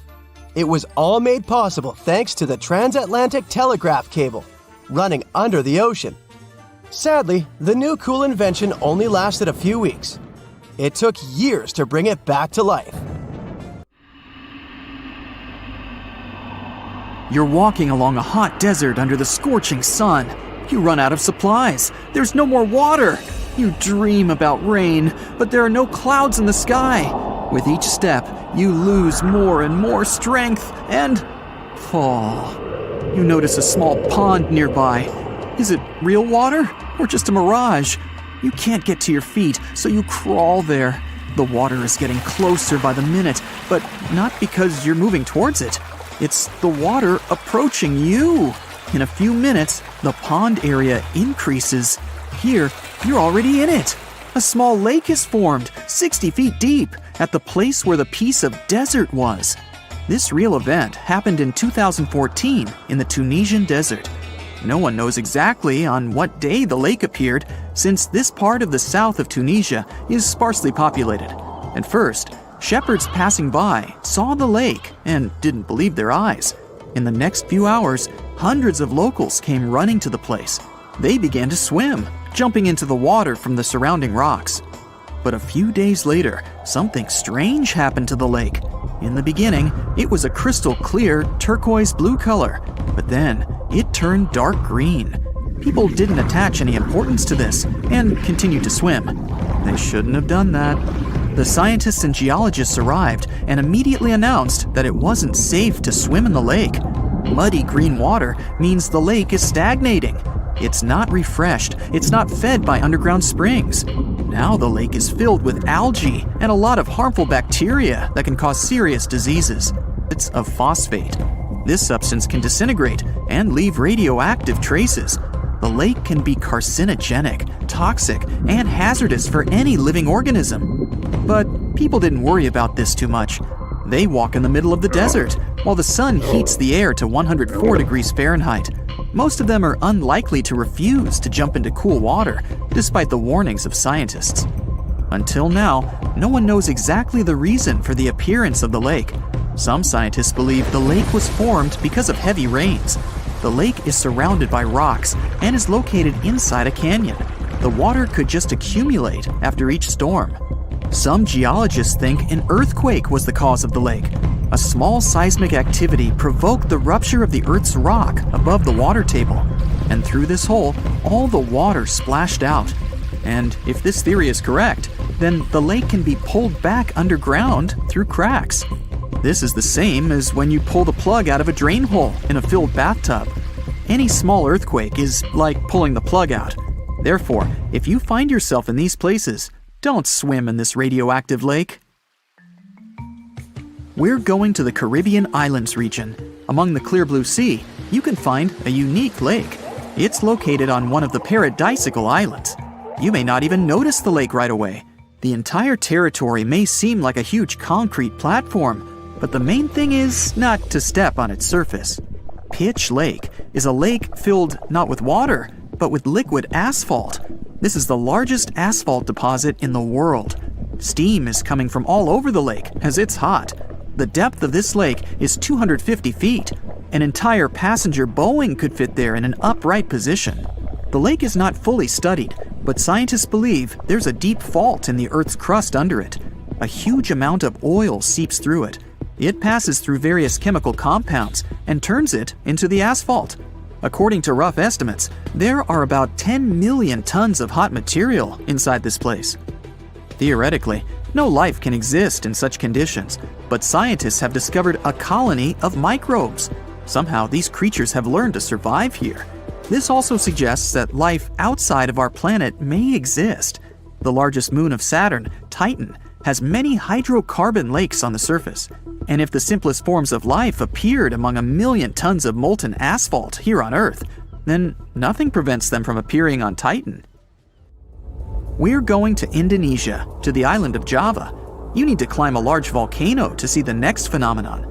The volcano is overgrown with grass and trees, but it doesn't seem to be sleeping. Smoke is pouring out of its mouth. You climb to the top and see a clear lake instead of boiling magma. The blue sky is reflected in its bright turquoise surface. But don't try to jump there. This lake is filled with acid. The magma inside volcanoes comes from the deep bowels of the Earth's crust. The incandescent liquid consists of many molten metals and chemical compounds, and the lake is filled with particles of these metals. In addition, the volcano emits sulfur dioxide gases. When they combine with metals, they form a beautiful turquoise color. You'd better come back here at night. In some places, a lot of sulfur is concentrated. These accumulations come out of the lake and come into contact with the air.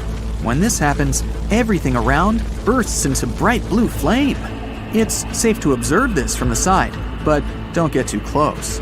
Nearby, on this island, there's another acid lake. It also releases sulfurous gases into the air, which are easily ignited when in contact with oxygen.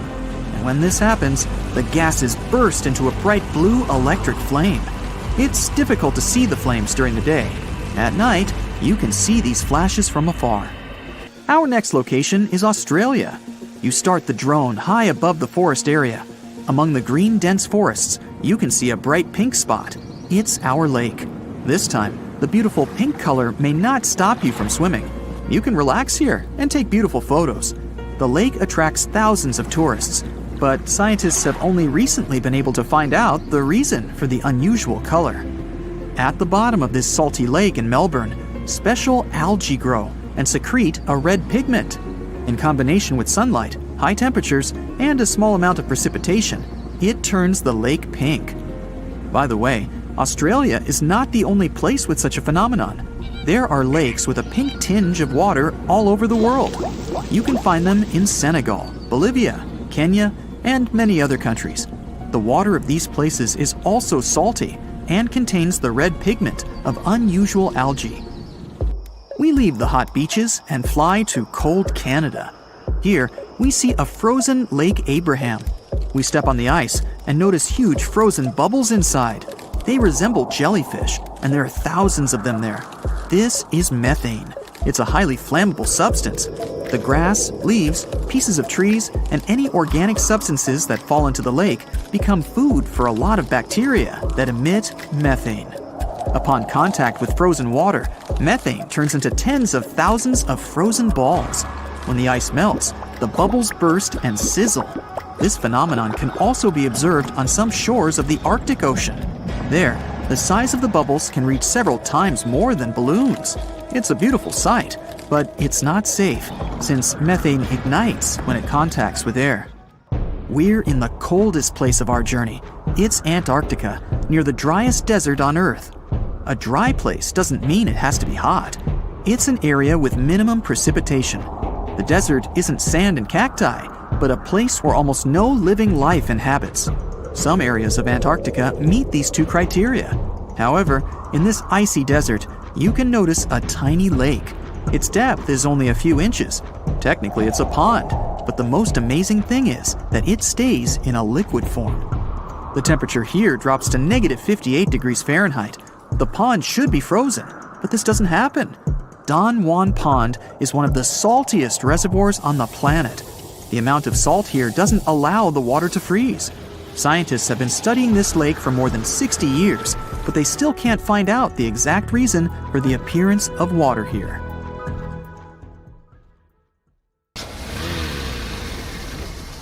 And now we're off to almost 5,000 years ago. Let me take you to ancient Egypt, where back in 2550 BC, guess what? The construction of the Great Pyramids of Giza started. People learned to build cathedrals and skyscrapers, but it wasn't until recently that these massive buildings appeared. It's still a mystery to even modern scientists how these pyramids were built 5,000 years ago.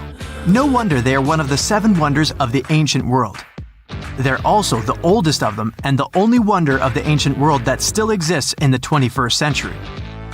It must have taken a lot of cooperation to build a thing that massive, even for today's metrics. But the Giza pyramids weren't the first pyramids ever. The first one, called the Step Pyramid, was built around 80 years before the first pyramid of Giza in 2630 BC for King Djoser. It wasn't meant to be extraordinary, but ended up being quite impressive. It was a pyramid of 6 stepped layers of stone. It was 204 feet high. which is as tall as a 19-story building. And it was the tallest building that existed at that time. It wasn't just a pyramid though, it was surrounded by a whole complex of buildings, including even courtyards. In ancient Egypt, people believed in the afterlife, so everyone, especially kings, wanted to make sure they had everything they needed to get ready for it. Here's why the pyramid complex was perfectly supplied with a lot of objects people used every day. The complex included a pyramid and a kind of a palace. Those buildings had many things the king loved and might need one day, like furniture, food, and gold vessels. After Djoser, building pyramids became common practice, but many pyramids weren't finished. It would usually take about 20 years to build one, but many rulers reigned way less than that. Overall, there are more than 100 pyramids. The most famous pyramids are the Great Pyramids of Giza. The first one and the biggest one was built for Pharaoh Khufu, around 2550 BC. Initially, it was 481 feet tall, which is as tall as a 40-story building. The second pyramid was built for Khufu's son, Pharaoh Khafre, around 2520 BC. It's just a bit shorter, usually standing at 471 feet high, a 39-story building. This is the pyramid with the famous statue of the Sphinx. Sphinxes have a lion's body and a human head. They were built to guard important areas. This one has the head of Pharaoh Khafre and is guarding his pyramid, facing the sunrise. The Sphinx is most well known and is one of the world's biggest and oldest statues. Originally, it had red color and did have a nose. It's still possible to see the trace of red pigment by its ears. But no one knows exactly when the nose disappeared. For some time, the Sphinx was sort of hidden underground, being covered with sand up to its shoulders. Luckily, in the early 1800s, an adventurer with a team of 160 people dug it out. The third pyramid of Giza is the smallest one, being more than twice shorter.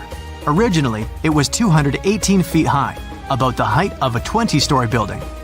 Built in 2490 BC, it was a pyramid for Khafre's son, Menkaure. The pyramids are designed to align with the points of the compass, and their sides symbolize the rays of the sun. But back at the time, there were no compasses. Ancient Egyptians figured out the directions themselves, and with amazing precision. To align the pyramids, they used two constellations. Originally, the pyramids were covered in smooth white limestone and had a gold-silver top to reflect the sun. Later, the white limestone was taken from the pyramids by other kings and used for other buildings. Scientists estimated that ancient Egyptians used about 2.3 million stone blocks to build the first pyramid. Each block weighed more than 1 ton. This is the weight of a rhino. Some blocks were even bigger, being almost as heavy as an elephant. 4.5 millennia ago, there was no modern equipment to help build it. There were no machines, no wheels, and even no steel. The only metal available to them was copper. Even today, scientists aren't sure how the Egyptians managed to build the pyramids. There are no records left that would shed light on it. Some even think that Egyptians wanted to keep it as their secret and didn't even record it on purpose. Many believe that poor people and foreigners built the pyramids, but it's not true. Actually, the builders were very skilled workers, and they were fed and paid well. The archaeologists claim that the builders lived in a nearby temporary city and were a highly organized community with a strong leader. Scientists say that around 20,000 people worked on each pyramid complex, and it took about 20 years to build each. It probably was a national project. The construction site was large in resources, and food and essentials were likely to be contributed from all parts of Egypt. Even with all that support, it remains unclear how people managed to cut, transport, and assemble those huge stones. One of the theories suggests the stones were most likely transported on boats down the Nile River. Then, there was a harder part. They had to be moved to the construction site. For that, they probably used wooden sleds. It wasn't very hard to pull them because the sand mixed with the right amount of water was pretty slick. And 10 people could move a sled even with a rock weighing 1 ton pretty easily. Finally, one last problem. The stones had to be lifted and put into place. Archaeologists have discovered the remains of the ramps system that dates back to when the pyramids were built. Most likely, the Egyptians designed a unique system to move and pull huge stone blocks, but no one knows what it looked like exactly. The most common opinion is that there were several ramps around the pyramid to help move the blocks. The ramp was growing with the pyramid getting higher. They suppose people were walking up the stairs, pulling the stone on the wooden sled up in the middle on the sandy ramp. But this is just one of the options. Others say that the ramps were going around the pyramid. Some say the ramps were inside the pyramid. But we'll never know for sure, and it'll forever remain a mystery, just like the ancient Egyptians wanted. Surprisingly, there's not much inside the pyramids. Most of it is just solid stone with very little open space. But let's take a quick look inside the biggest of the pyramids of Giza.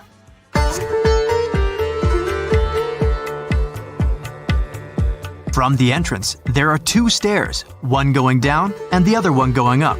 The descending one takes you to a chamber located underground. That's where the pharaohs are, but not in this pyramid because Khufu wanted to stay higher. The underground room is partly unfinished. The room with Khufu's sarcophagus is called the King's Chamber. It's upstairs and then through the tall and long Grand Gallery. Below the King's Chamber, there's a room called the Queen's Chamber. There are no queens though, and no one is sure why the room is called this. Unfortunately, none of these have any hieroglyphs on the wall. They're just bare. If you want to see them, you should go to the other rooms that are decorated. Those pieces of art are depictions of ancient Egypt's culture and daily life. The texts allow researchers to study their language and grammar. Sadly, the treasures that once were here in the pyramid are long stolen. From that room, there are several tunnels for an unknown purpose. There are many tunnels and passages inside the pyramids. There are many chambers and shafts and secret ways. Scientists have been sending little robots with cameras there for some decades already. And the robots did discover another chamber a bit upstairs with hieroglyphs on the walls. But even today, much of the pyramids is still unknown, and there's no so-called building plan of the pyramids. Egyptians did create a mystery no one can crack for 4,500 years already. Scientists recently started to X-ray the pyramid to learn what's inside it without entering it and its narrow, mysterious tunnels. In July 1990, 4 Czech guys decided to go on an adventure to find the Mongolian death worm, a creature that might have inspired the monster you've seen in the movie Dune. They say it lives somewhere deep in the Gobi Desert, so they flew to Mongolia, hopped into an ATV, and hired some local guides to help them. All that to meet a creature that is up to 6 feet long, can spit acid that could melt anything, and is capable of shooting electricity at those it doesn't like. Legend says that these friendly guys spend most of their days hiding underneath the sandy dunes, but they'd like to come out during the wetter months of June and July. So the timing for a spotting was simply perfect. But the crew needed to figure out how to lure the creature. Sadly for them, no one knew what the giant worm liked to eat. So they built a thumper, which is a machine that made rhythmic pounding noises. They were hoping it would call the worm out of the ground. For 2 months, they searched the vast desert, crossing dunes and rocky plains, looking for any sign of the creature. But alas, it didn't really work out. Ivan McCurley, who was the leader of the 1990 expedition, came back to Gobi Desert again. He once tried to attract the megaworm with blasts, and the second time he used a small airplane to scout the dunes. Over the years, groups from America, Britain, and New Zealand organized big expeditions to the Gobi Desert to try and find the creature. Many others came from all around the world on their own and found nothing. The people in the West first found out about the megaworm of the Gobi Desert thanks to an American paleontologist, Roy Chapman Andrews. This brave man was probably the inspiration for Indiana Jones. In 1926, he wrote about the creature in his book. At a meeting with Mongolian leaders, Andrews heard detailed descriptions of the creature, even though none of them had ever seen it themselves. One of them described it as looking like a sausage, about 2 feet long, with no head or legs. According to him, the worm was so venomous that just touching it could instantly take your life, and it lived in the loneliest parts of the Gobi Desert. Andrews didn't think the creature was real, but he shared these stories again in another book. In May 2005, 4 friends from Great Britain who search for monsters professionally decided to try their luck. They made drawings of the worm and hired local people to hand out flyers all over the Gobi Desert.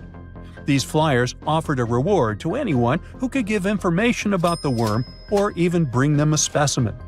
They thought loud sounds that other explorers tried would scare the beast away. Some told them it likes damp conditions, so they came up with a plan to block streams of water to create wet areas that would lure the worm out. Their plan didn't work because it was too hard to build dams in the desert. They ended up using small traps, but didn't find any actual proof that the worm existed. But they did meet locals who shared interesting stories about strange creatures they had seen over 70 years. Over the years, stories of the monster spread around the world. In some of them, it's only 1 foot long. In others, it's as large as a human. It's white-gray or scaly and brown, or maybe fleshy and bright red. Someone said it resembled a snake, or maybe a caterpillar, or maybe it has wings and can fly. And some believe it could be a supernatural evil being without a body. Maybe the stories are so different, and the search operations are so fruitless, because the creature doesn't even exist. Or it could be one of many cryptids. Those creatures like Bigfoot, Yeti, the Loch Ness Monster, their existence has yet to be proven. In 1983, one scientist who was visiting the region heard that an old man had managed to catch the mysterious worm. He also learned there was a nest nearby. The scientist bravely approached the hole in the sand and put his hand inside. A giant creature dragged him in, and he was never seen again. Just kidding. He actually found a Tartar sand boa inside. It's a chunky, burrowing, non-venomous snake that has small eyes and gray-brown scales. He showed it to the locals to verify if it was the monster, and supposedly all of them said yes. Most Mongolians who know about the worm still believe it's real. Now, even though people call our supposed monster a worm, it's just what it sounds like in the English translation.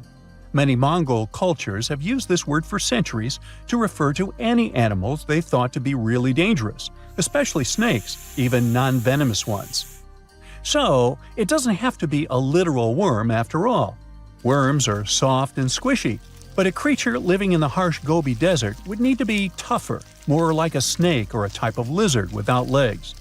Neither of these creatures can shoot electricity or spit acid like they say the death worm does. But some snakes, like cobras, can spit venom that's dangerous for people. If it were real, the creature would have a backbone, and explorers searching for it would likely find some bones or evidence left behind. And there are actually fossil remains all over the Gobi Desert. Scientists found representatives of over 80 dino groups here over the last almost 100 years. It all started with the world's first dinosaur egg nests. This discovery changed all the scientists knew about dinos. It was the first proof they laid eggs. In the following 2 years, the same expedition team unearthed over 100 dinosaurs and took them to the American Museum of Natural History, where you can still see them today. Some of them were swimming around in the Cretaceous Sea that used to be here about 71 million years ago. They resembled modern birds. The mystery of the megaworm is still unsolved, but there used to be another mystery scientists finally managed to explain. Back in the 13th century, a famous traveler, Marco Polo, not the guy from the swimming pool game, crossed the Gobi Desert. He thought he could hear mysterious noises, like the sounds of musical instruments such as drums. He wrote about it in his book and believed he might be hearing the voices of restless spirits. Scientists call these noises singing sands or booming sands. Unlike the squeaky sound you might hear when walking on a sandy beach, these desert sounds are much louder, like a musical instrument playing deep, haunting notes.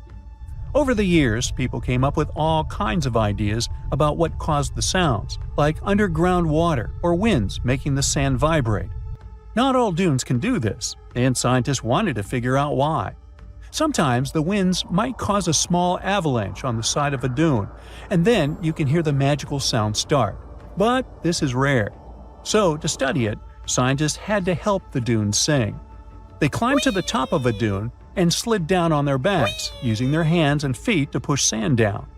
As the sand tumbled, the sound started softly and got louder. They could even feel the vibrations with their hands. So they found out that for a dune to sing, a few special things need to happen. The grains of sand must be the right shape.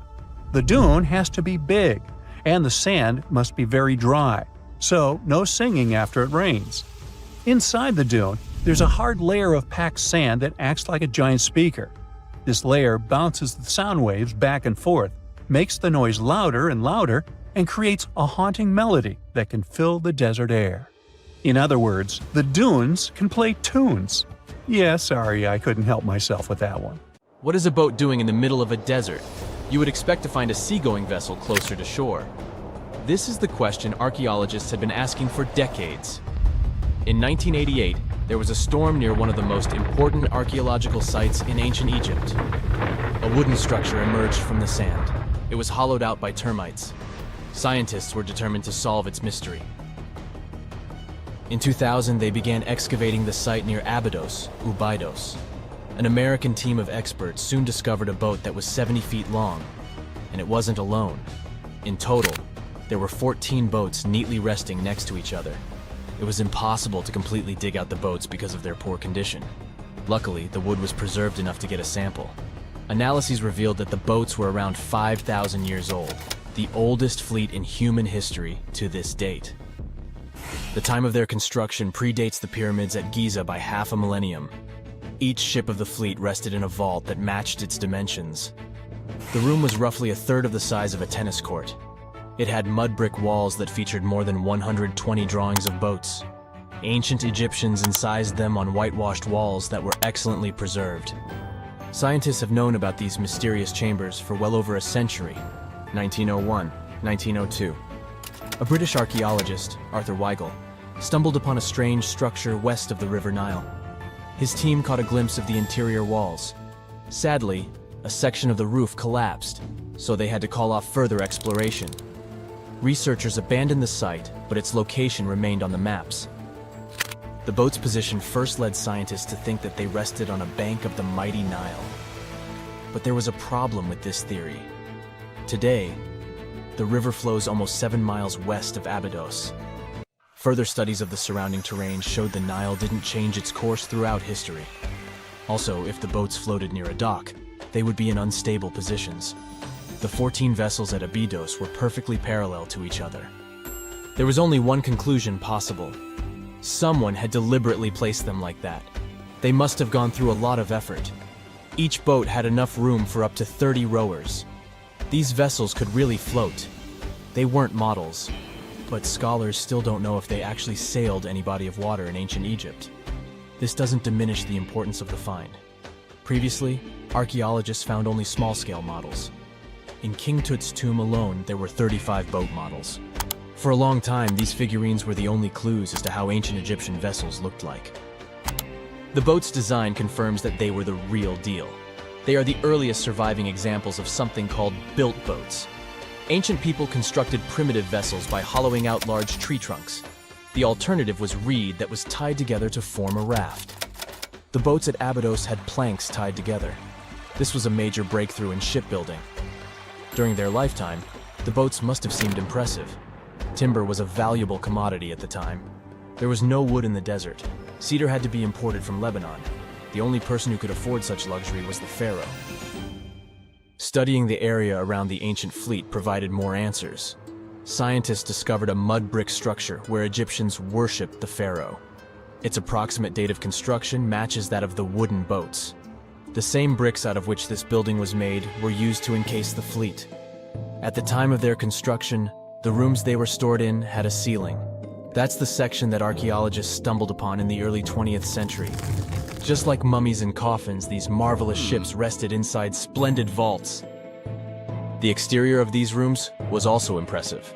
The outer walls originally had a plaster of white limestone. It reflected sunlight. In the desert sun, the structure housing the boats must have shone from miles away. Ancient Egyptian builders used the same technique to cover the pyramids 500 years later. Today, their surface looks jagged, but it wasn't always like this. When they were constructed, the pyramids had a top layer of fine white limestone. Their surface was smooth and it gleamed in the sunlight. Instead of stairs, the outer layer of the pyramids was more of a sleek ramp. Archaeologists were left with one final question. Which pharaoh owned the fleet? The answer lay just a mile from the site. This is where the tomb of a pharaoh from the 5th dynasty rested, King Senwosret III. Its time and style of construction matched the ones of the chambers with boats. The The very end of his rule might explain how the boats ended up in the middle of the desert. The pharaoh probably passed away in northern Egypt. Then his body was transported down the Nile to Abydos in a marvelous procession of decorated boats. The vessels were later lowered to chambers near the final resting place of their owner. This had a symbolic meaning. In the ancient Egyptians' belief system, ships played a key role. Their supreme deity was Ra. He traveled through the sky during the day in the form of the sun. At nighttime, he sailed through the netherworld in a solar boat. The pharaoh identified himself with Ra. That's why he needed boats in the afterlife. That was the only way to regenerate himself. Just as the sun rises every day above the horizon. This belief existed for thousands of years. The more famous Pharaoh Khufu also had a ship. Scientists found it in 1954 next to his pyramid at Giza. It is some 4 centuries younger than the fleet at Abydos. But Khufu's ship was almost 2 times longer. The Great Pyramid of Giza and King Tut's tomb are some of the most famous archaeological finds in Egypt. But there are many more secrets hiding beneath the endless sands of the Sahara Desert. Recently, 2020, archaeologists found a lost city there. They have labeled it as the most important discovery since King Tut's tomb, 1922. The city of Aten is some 3,000 years old. Historians hope it will give them a unique insight into the everyday life of ancient Egyptians. The famous archaeologist and Egyptologist Zahi Hawass proclaimed the site a lost golden city. Aten sits some 300 miles south of Egypt's capital, Cairo. It is close to the famous Valley of the Kings. Archaeologists first found sections of mud brick walls that spread out in all directions. They discovered complete rooms with tools of everyday life inside. The research team unearthed a bakery, a residential neighborhood, and an administrative district. They all date back to the time when the Egyptian civilization was the wealthiest in its long history. They were also the first to make objects from iron. In 1911, scientists found a set of iron beads near a village in Lower Egypt, El Girza. These are the earliest known iron artifacts. The discovery is literally out of this world. Ancient people made them by beating into shape a piece of a meteorite. The 9 beads were once part of an ornate necklace. They are now blackened and corroded, which is perfectly normal for a piece of jewelry that is over 5,000 years old. They consist of an iron-nickel alloy. Researchers were impressed by the skill of ancient jewelers who processed the beads. Their craftsmanship is more impressive when you think that they didn't know the stellar origins of the material. The Great Pyramid of Giza also has a remarkable feature. An international research group investigated the electromagnetic response of the structure to radio waves. They found that the pyramid has the ability to concentrate electromagnetic energy inside it. This occurred inside its chambers as well as under the pyramid's base. It contains an underground, unfinished chamber. It seems that the electromagnetic response is connected with the properties of limestone, the Great Pyramid's main building material. The research results might have a practical application. The way solar cells and nanosensors function could be improved by this remarkable find. So the Sahara Desert is so big that it covers 8% of the world's territory. It's bigger than the USA or China. Surprisingly, the Sahara is not the largest desert in the world. It is the 3rd largest, behind Antarctica and the Arctic. But it is definitely the hottest one. Temperatures there reach 136 degrees Fahrenheit. This place has some of the most incredible sand dunes you've ever seen, towering up to 1,476 feet. But here's the kicker. There's a real risk that these dunes might continue to spread until they cover the entire world. Surprisingly, the influence of the Sahara Desert extends far beyond its borders. Its dust, carried by powerful winds, makes its way to the UK and across the European continent, particularly in winter. This dust settling on the ground where it rains is a familiar sight to those in the UK, often leaving a red residue on cars. This connection between the Sahara, England, and Europe serves as a stark reminder of the global reach of environmental phenomena. You might think this is not a big deal, but it could turn Europe into a desert, leaving its soil infertile and Europeans with no food. Soil is a fundamental aspect of human existence, just as crucial as clean water and air. Without it, we're left with nothing but a bleak and barren landscape. The Sahara Desert has already made its jump across the Mediterranean Sea, which is concerning and could change the landscape forever. 1/5 of Spain has already turned into a desert. The next victim is Italy, which also faces the problem of desertification. In fact, almost all European countries have the same issue. According to an expert, the land that has not changed for nearly 2,000 years will become mostly rock, and people living on this land will be gone. 60% of the soil in Moldova is gone, and the problem has expanded beyond the Black Sea. It has reached China and Mongolia, thousands of miles away from the Sahara Desert. All of this causes losses of $4 billion a year. The threat is so significant that even the UN has gathered the necessary resources to solve the problem as soon as possible. Italy is sending help to Africa to stop the Sahara Desert from expanding. If this process does not stop in the next 10 years, millions will be forced to leave their homes. The Sahara Desert is growing for approximately 30 miles per decade. You do the math and see how long it will take to cover Europe. Since 1920, the Sahara has expanded by around 10%. But not all hope is lost because more than 172 countries have joined to put a stop to the desertification of the world. The World Food Program is a project that aims to help bring back green land that was once present in the Sahara. When they told people who called the Sahara home what they were about to do, the latter basically laughed in their faces and said it was impossible. But when you have a specific goal in mind, the impossible becomes possible. If we traveled back around 5,000 years into the past, we would see a beautiful forest with lush green trees and grass.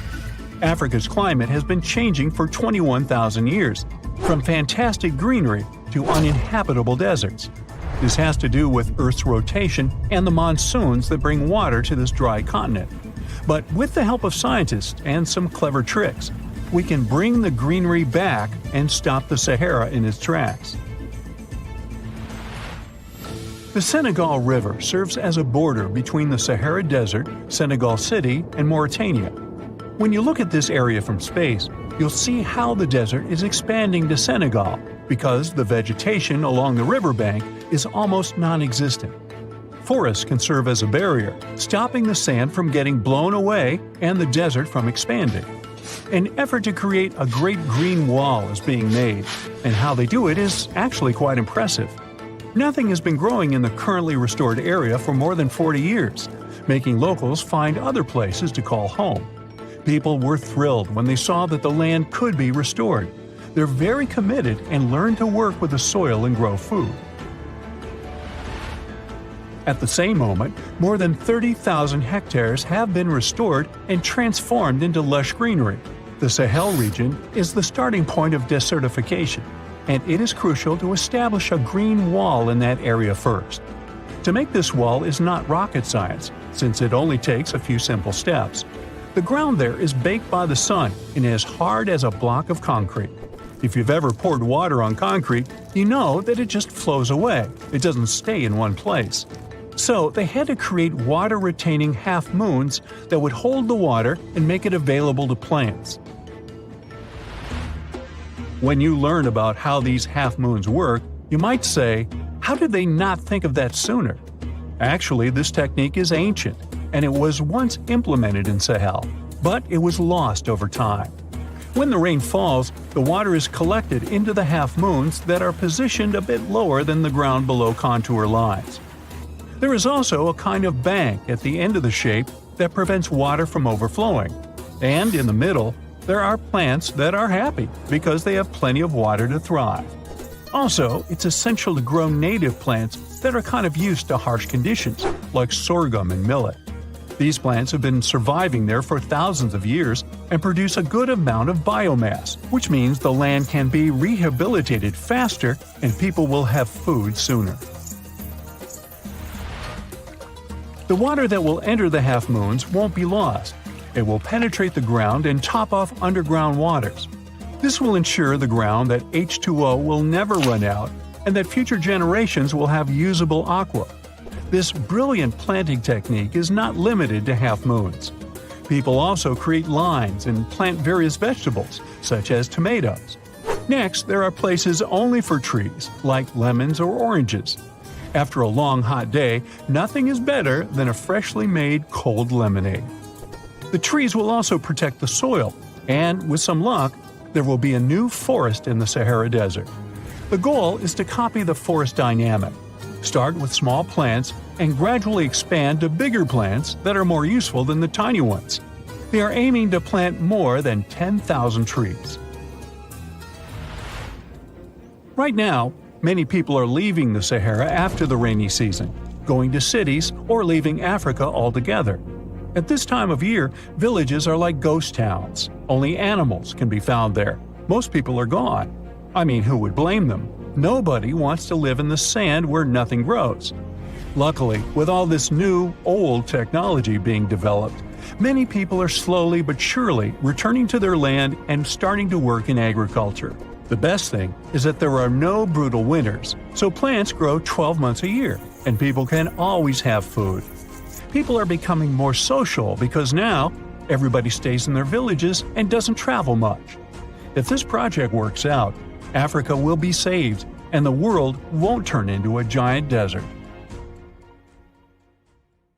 Have you heard of Gobekletepe? It's an ancient site in Turkey that literally made historians rewrite history books. Over 11,000 years ago, a group of prehistoric humans crafted an enigmatic masterpiece that's even older than Stonehenge.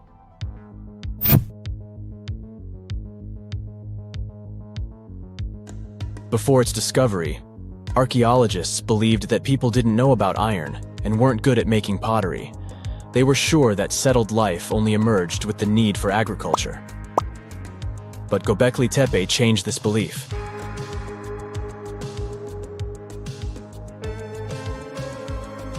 The place has revealed that it was the temple that paved the way for a settled life, not agriculture. Until this discovery, researchers believed that farming was the catalyst for sedentary living. Meet Professor Schmidt, the guy whose findings changed this theory. He managed to prove that hunter-gatherer communities laid the very foundations of this way of life.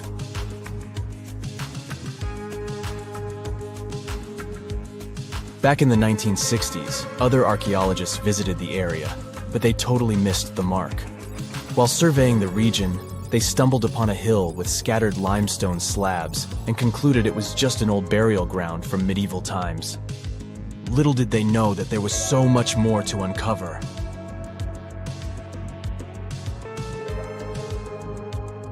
In 1994, Schmidt embarked on his own survey of prehistoric sites in the area. Surprise! He instantly realized he had discovered something truly extraordinary. Unlike the nearby flat and barren plateaus, Gobekletepe had a gently rounded top, rising 50 feet above the surrounding landscape. Funny enough, the translation of this place's name is Potbelly Hill. Schmidt was sure only humans could have made something like this.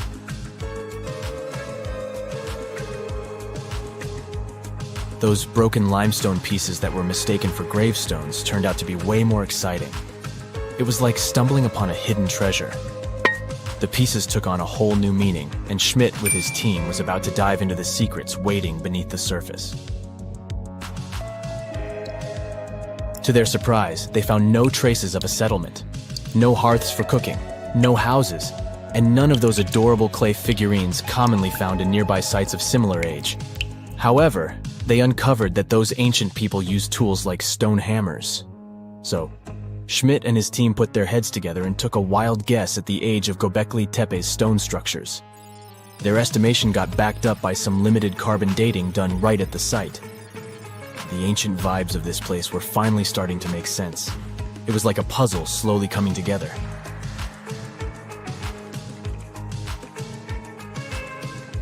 You may think that back then, people didn't have special tools to create something as cool as Gobekletepe. Not true. Turns out, these prehistoric folks used flint tools instead of fancy metal chisels. They were also skilled at chipping away softer limestone and crafting pillars right on the spot. Afterward, they carried the pillars a short distance to the summit and placed them upright. Once the stone rings were complete, they covered them with layers of dirt. Over time, they added new rings, and voila! You've got a cool hill to impress people in the future.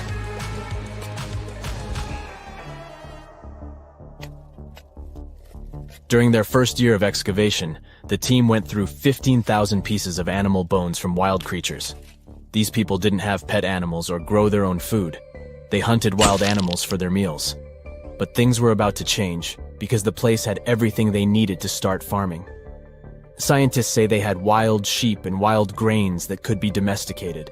And guess what? Just 20 miles away, geneticists found evidence of the world's oldest domesticated strains of wheat at a prehistoric village.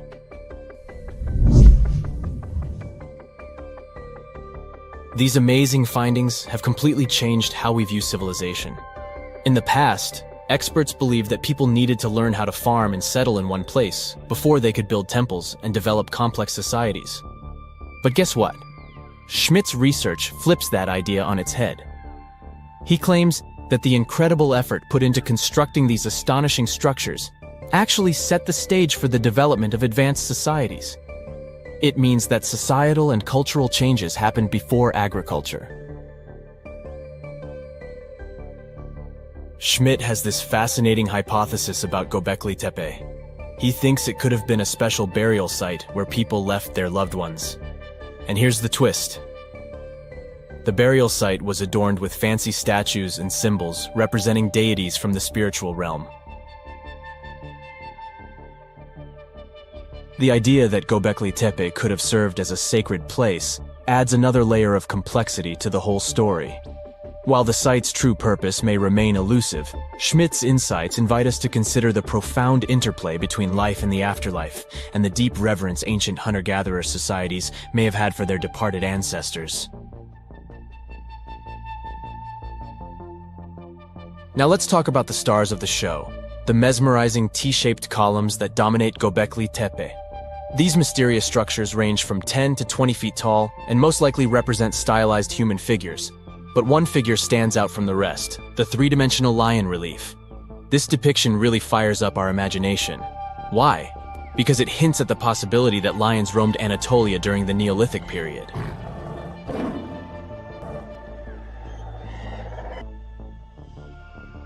These standing stones are arranged in circles and placed in rectangular pits. Each circle has a similar setup. Two big T-shaped pillars in the center, surrounded by slightly smaller ones facing inward. Talk about a stylish arrangement. These towering pillars reach a whopping 16 feet and weigh between 7 and 10 tons. Some pillars are plain and simple, while others are like works of art with intricate carvings. Foxes, scorpions, and vultures come to life, crawling and twisting on the pillars' sides. But it's not just animals depicted on these stones. Some pillars have abstract shapes representing humans, and even small carvings of clothing items. Some of them even have belts. Now, there's one pillar that stands out from the rest like a rock star. This super old stone pillar suggests that a comet crashed into Earth. It happened during a chilly period that lasted about 1,000 years. Previous studies examining Greenland ice cores hinted at this comet theory, but now the carvings at Gobekletepe prove it right.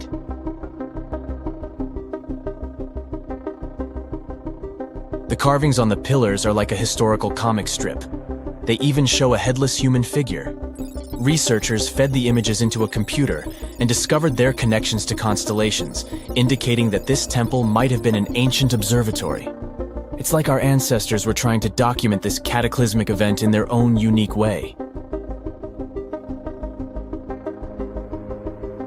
Archaeologists have been excavating and researching Gobekletepe since the mid-1990s, peeling back layers of history and providing us with a deeper understanding of the intricate relationship between various elements. They have no plans to stop the whole process for another 150 years. Who knows what else they'll find? You see, Gobekletepe has been labeled purely as a ritual site with no signs of domestic activities. We were led to believe that the absence of water meant it couldn't support semi-sedentary communities.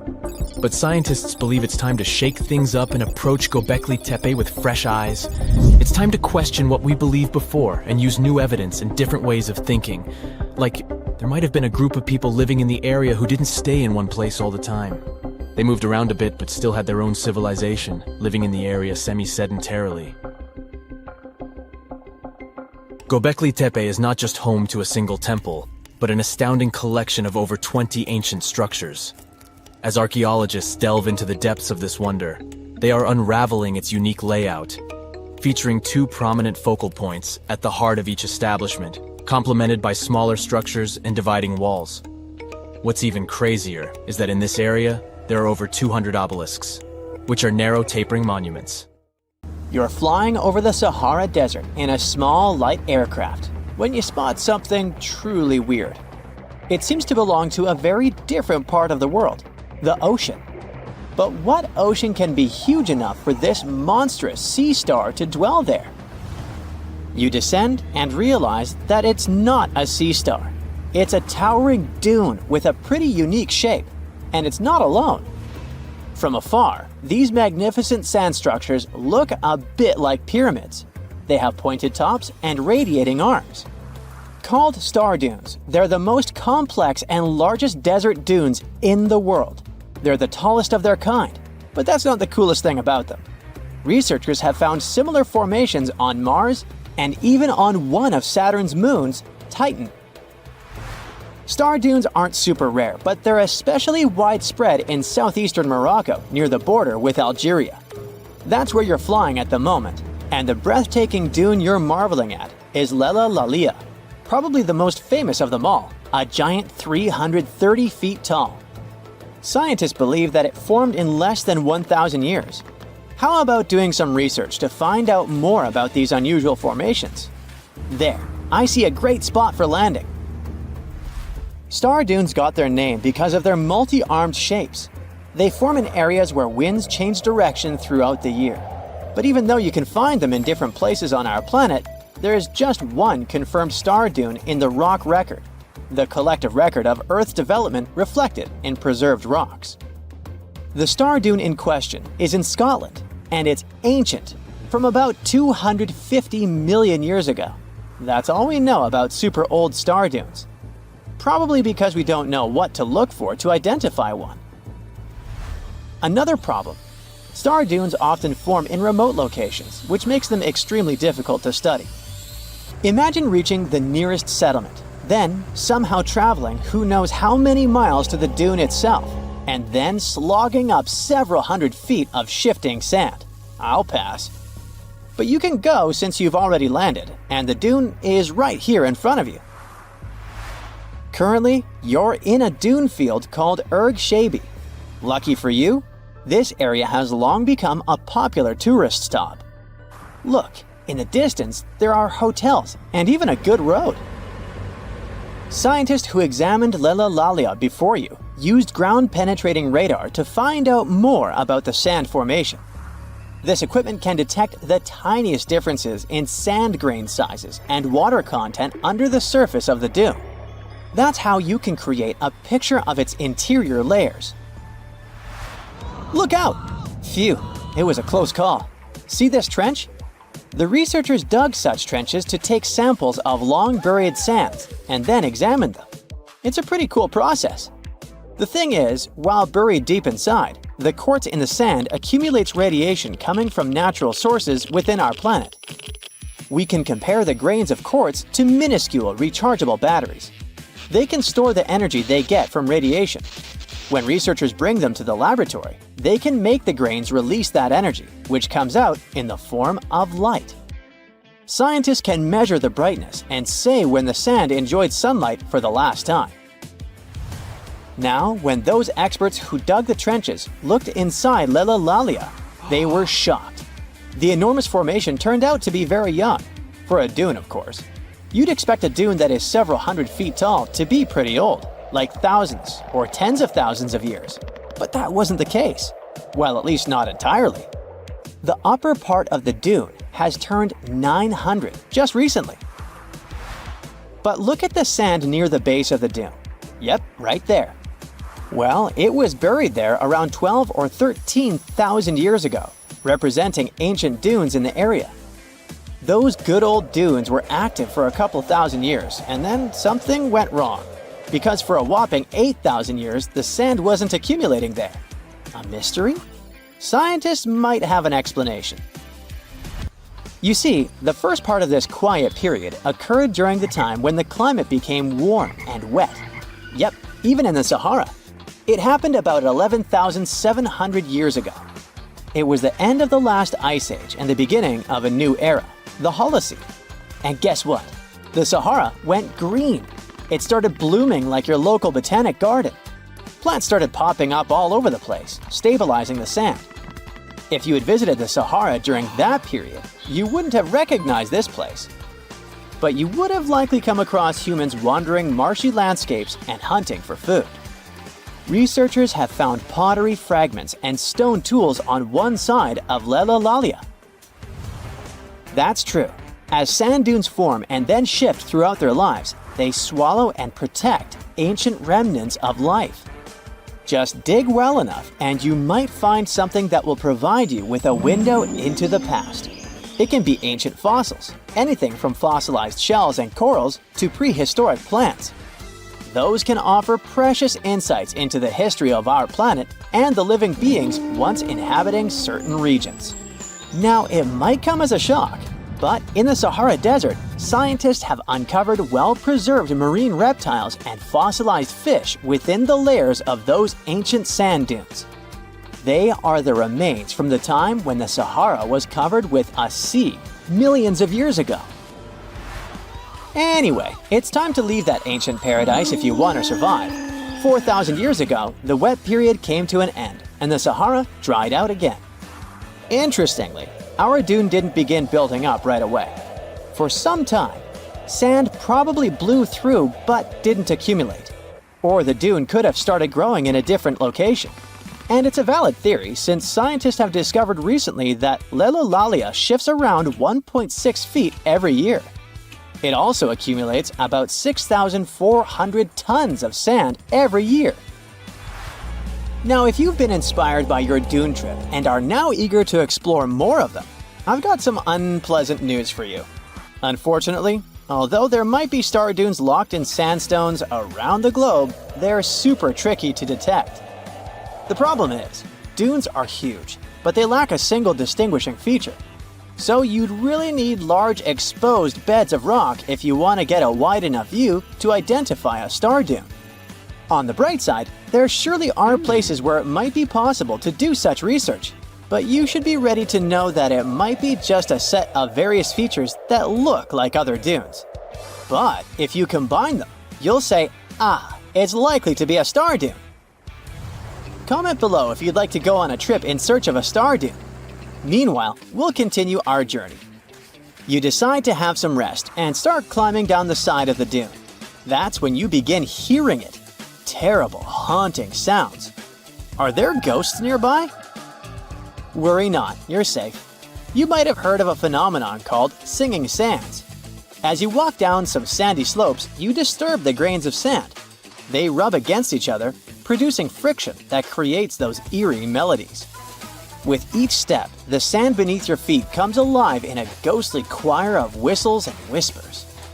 The sounds range from low hums to loud, high-pitched wails, as if an otherworldly symphony is echoing through the dunes. But of course, scientists have their own very practical explanation, attributing this phenomenon to the right atmospheric conditions combined with the unique size, shape, and moisture content of the grains. Now you've almost made it all the way to the bottom of the dune, but beware of slip faces. When a sand dune reaches a certain steepness, it develops a slope. That's the very slip face I was talking about. This slope is usually on the leeward side of the dune and sheltered from the prevailing wind. Sand grains start accumulating on the windward side, slowly creeping along the dune's gentle slope. At one point, they reach the top. Gravity takes over and they start sliding down, triggering a cascading effect. It looks like a miniature sand avalanche, and I wouldn't want to end up in its way. You find yourself in Africa, land of unique wildlife, home to a great variety of cultures and languages, and, first and foremost, host to the world's largest hot desert, the Sahara. It's daytime, and you are thirsty for some water and shade. You've been walking for days, trying to find one of those precious-looking oases. You feel you're near, but the horizon just keeps stretching and stretching. Your mind is tired, and your body is feeling all the heat. It's like you've eaten a full plate of hot pepper and then some more, judging by how much you're sweating. And when I say hot, think 100 degrees Fahrenheit hot, on average. No wonder this is happening. After all, you find yourself in the world's biggest hot desert. Now, I say hot desert since the biggest deserted landscapes are actually the cold ones, located in Antarctica and the Arctic. I see Antarctica's frozen desert is more or less the size of 1 million LAXs. Yep, the Los Angeles International Airport. The Arctic Desert is just a bit smaller than that. Now, in case you don't know, the Sahara Desert is located in northern Africa, stretching from the Atlantic Ocean all the way over to the Red Sea. It occupies an area large enough to place approximately 100,000 Disney World theme parks side by side. According to scientists, its boundaries are expanding. Deserts usually form in the subtropics because of what's called Hadley circulation. The air rises at the equator and descends into the subtropics. This circulation of air has a drying effect, which helps the formation of desert landscapes. Since the 1920s, the Sahara is considered to have expanded by over 10%. How is this happening? Well, let's start from the beginning. You probably know the Sahara Desert as one of the most inhospitable places on Earth today. Just FYI, for a place to be considered a desert, it has to receive less than 4 inches of rain per year. Due to the very small precipitation index, deserts are usually dry and arid places. There is little humidity in the air, and daytime temperatures can go as high as 130 degrees Fahrenheit. Usually, there isn't that much animal and plant life because of the lack of water. But in the Sahara's case, it wasn't always like that. It may be difficult to imagine northern Africa without the tons of sand it has today. But about 20,000 years ago, the Sahara was actually one big oasis. Recent discoveries show clear evidence of what the scientists now call the Green Sahara. In the mid-1800s, a German explorer crossing the Sahara encountered some paintings and engravings that nomad artists had left behind. What he saw in those paintings looked nothing like his actual surroundings. Instead of an arid landscape with only camels and desert vegetation, the rock paintings depicted jungle animals like giraffes and hippos. There were even images of livestock and grazing animals such as cattle and sheep, something that seems impossible for modern-day Sahara. Artists usually draw what they see around them, so this finding really intrigued the German explorer. The drawings were so detailed that the artists must have had close contact with those animals. You can find this rock art spread out in the northern part of the African continent, from western Sahara to Saudi Arabia. Geologists soon took a keen interest in this and found the first clues to what this could mean. They have been able to confirm that, in fact, northern Africa was once much wetter. They found evidence from nearby deep-sea sediment off the coast of Mauritania. Sampled cores of underwater sand and mud, known as Saharan dust flux, showed geologists that, indeed, a green Sahara was possible. The more dust is blowing off of the desert and into the bottom of the ocean, the drier the climate in the region. The sediment cores show that there was much less dust, only half as much, coming off northern Africa during the humid period. This period has to do with Earth's natural cycles. Normally, the Earth rotates at a tilt of 23.5 degrees, but this angle is not consistent and changes over time. Earth's tilt is responsible for the amount of sunlight each hemisphere receives. It affects several ecosystem functions on the planet. During the time of the Green Sahara, the Earth received between 4 and 8% more sunlight than it does today. So, when the Earth tilted about 20,000 years ago, the northern hemisphere received more direct sunlight, which affected humidity levels in the region. As the northern hemisphere got warmer, this affected monsoon activity, more specifically, the West African monsoon. Monsoons are wind systems that affect a region's rainfall index and humidity levels. As a part of the globe gets warmer, it allows for more air to rise. It combines with the wind to draw moisture up into the atmosphere. Little by little, northern Africa also became wetter. The increased moisture made the Sahara so wet that there were actual bodies of water in the region. As vegetation grew, the plants held onto moisture better than bare sand could. There is evidence of natural basins throughout the Sahara and lakes so big they would fit all of the U.S.'s Great Lakes inside of them. Archaeologists uncovered evidence of vibrant societies in what are now arid areas. It looks like ancient cultures were able to take full advantage of the African humid period. According to researchers, the human population peaked across the Sahara about 9,000 years ago. There are traces of fireplaces, hunting tools, fishhooks, and even mounds of fish bones. Records show that there have been over 230 green periods over the span of 8 million years. Solar radiation is always changing due to natural orbital cycles. That's why Earth will most certainly see another green Sahara moment. It might be thousands of years from now, but it will happen. The same way the Sahara turns green, it turns yellow again. Let's put it like that. All it takes is a significant axial tilt and a few years of readjusting. However, another phenomenon is calling the attention of scientists now. Recent studies by the National Science Foundation from the University of Maryland show the Sahara has expanded 10% over the past 90 years. This phenomenon is called desertification, which literally means fertile land turning into desert land. The Sahara Desert is now advancing into the semi-arid region of Sahel. In 1950, this region was home to 31 million people. Today, its population is over 100 million people. This rapid population growth has largely contributed to the Sahara's expansion. Farmers that were once nomads began settling down. Land usage grew more intense, aiding in weakening the soil.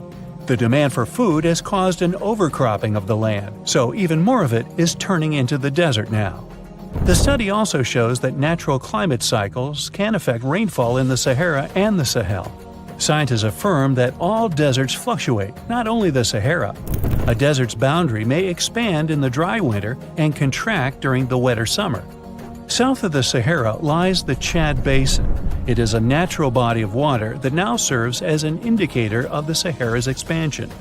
The Chad Basin is located in the region where the Sahara is advancing southward. An atmospheric and ocean expert from the University of Maryland explains that rainfall has reduced greatly in the entire region. Due to reduced rainfalls, there is less water across the entire basin, and even Chad Lake is drying out. Just like the Sahara, the Atacama Desert in Chile, deemed the world's driest, is also expanding. It is located north of the city of Santiago, and its southern border is expanding toward the Chilean capital. Because the climate is getting drier and drier here, the city of Santiago risks turning into an arid or semi-arid region itself. The once fertile valleys of local rivers that lived on agriculture and livestock for many generations are losing their revenues as Chilean land is turning into a desert. Since 2010, Santiago has received only a third of its annual rainfall. Outside of the city, farmers are digging holes in search of blue gold, or simply put, water. The situation here is very similar to that of Sahel. So tell me this. Were you as surprised as I was to find out what has been happening in the Sahara region? Feel free to share in the comments below. Now, if you were to check out the Sahara from space right now, instead of a barren wasteland, you'd spot a surprising sight. Dry land sprinkled with some lakes and rivers in Morocco and Algeria, all thanks to some heavy rains in early September 2024. These aren't oases. This is just the Sahara going back to the factory settings. Believe it or not, eons ago, one of the biggest deserts on Earth was actually a lush paradise full of greenery. Let's first see how the Sahara turned into a desert. During the last ice age, Earth was much colder, and big ice sheets covered a lot of the land. At that time, the Sahara Desert was significantly bigger than it is today, and on our planet there were fewer tropical forests. And the cooler temperatures changed how rain was distributed in the tropics. Now, normally, warm air rises in the tropics, which helps create rain. Since it was colder during the Ice Age, this system got, well, messed up, and less rain fell in some areas. This caused more dry and desert-like conditions in places that are usually wetter. There was also a lot of dust blowing around in the Sahara Desert, which scientists found in old ocean sediments. But about 12,500 years ago, something surprising happened. The dust levels went way down.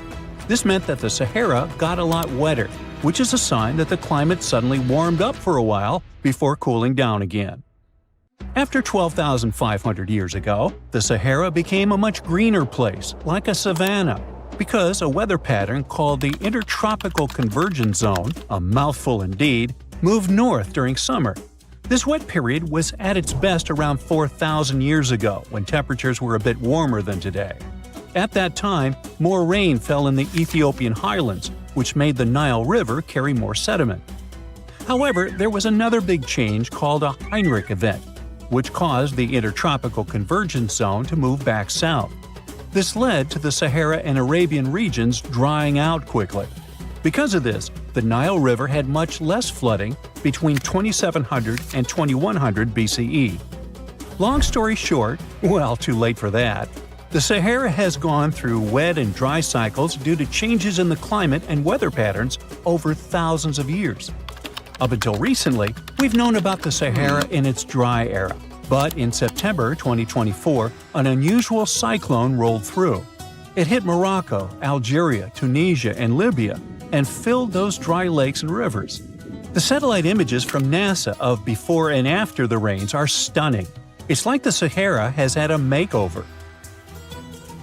Some areas in North Africa received up to 8 inches of rain. For comparison, Seattle gets about 40 inches per year, only 5 times what the Sahara received. I say only for one simple reason. Seattle has a reputation for being quite rainy, while the Sahara does not. The tricky part is those 8 inches. Essentially, the entire yearly quota for this area fell in a matter of moments. So, in a way, it might have felt rainier in the Sahara than in Seattle. The mountains funnel the water into ephemeral lakes in northern Algeria, which recently expanded to over 70 square miles and reached depths of more than 7 feet. That's enough water to sustain it for a year. So what exactly are these ephemeral lakes?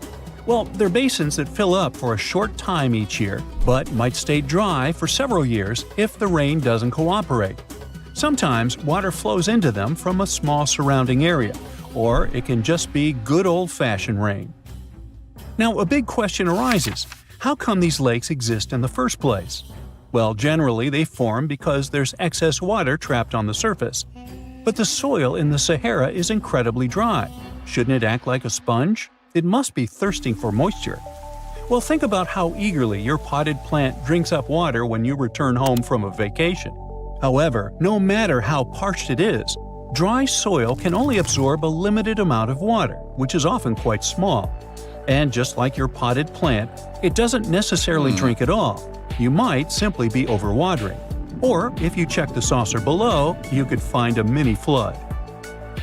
Another significant factor preventing the soil from absorbing water is the lack of vegetation. Under normal conditions, trees, shrubs, and various plants help retain moisture. In the desert, however, it's nearly impossible. There may be a few palm trees, but that's about it. This also explains the formation of those temporary lakes.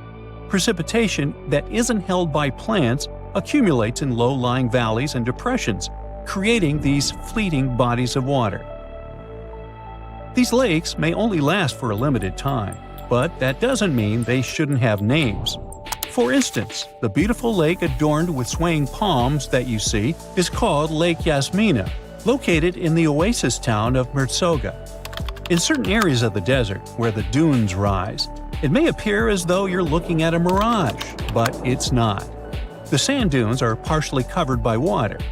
Remember how I mentioned 8 inches? Well, that's not entirely accurate for some regions. In fact, there are places where the flooding is so extensive that the palms are submerged up to their crowns. Now, the last time we saw a downpour this intensive was 30 to 50 years ago. But this rain is more than welcome. After 6 consecutive years of drought, Morocco really needed it. Lakes that had been dry for decades, like Lake Ariki, are finally getting some much-needed water. A recent analysis revealed that out of the hundreds of storms that have hit the region since 2000, only 6 brought enough rain to start filling up this lake. And of those, only 2 resulted in a lake level higher than what we saw in September 2024.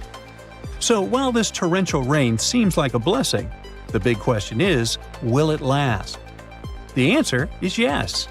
When humid air from near the equator meets the hot, dry air from the north, The Sahara Desert tends to get more rain.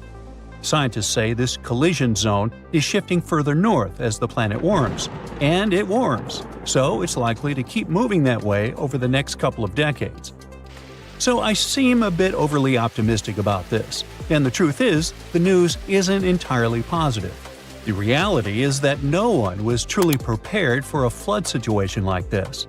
Moreover, remember that this isn't some Southeast Asian country where people are accustomed to dealing with water.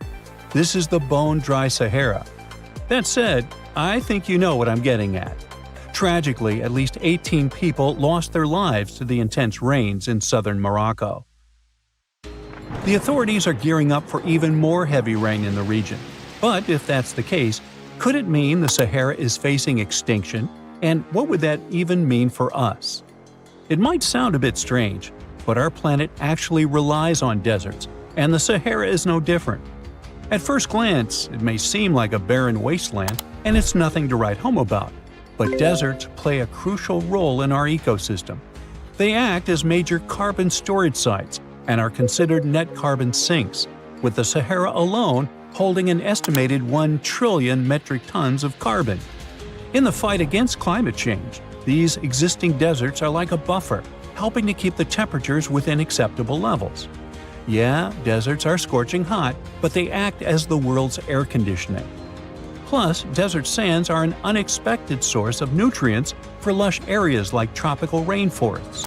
Believe it or not, scientists have found that the sand particles from the Sahara have a hand in nurturing the Amazon rainforest. These particles travel across the Atlantic Ocean, riding the winds all the way to South America, where they enrich the soil in the Amazon basin. Without the Sahara, experts believe the Amazon rainforest could face serious collapse.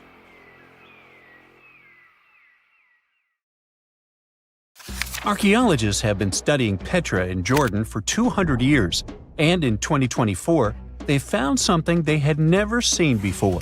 It's a tomb with at least 12 complete human skeletons and artifacts that are over 2,000 years old right in front of the treasury. Bronze, iron, and ceramic items were placed with the deceased, which shows how people honored their loved ones when they passed away. It's a rare chance for scientists to learn more about the Nabateans, an ancient group of Arabian nomads who built Petra. The objects found in the tomb under Petra's treasury are in amazing condition, but the skeletons became fragile because it's damp inside the tomb.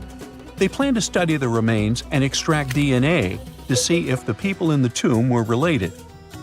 While some scientists are solving tomb mysteries, others have trained AI to find new ancient sites for them. They've created an algorithm that works with a special type of satellite imagery. This technique uses radio waves that can peek under things like sand, soil, and even ice to find hidden objects. AI will help search a huge desert on the Arabian Peninsula called the Empty Quarter for archaeological treasures.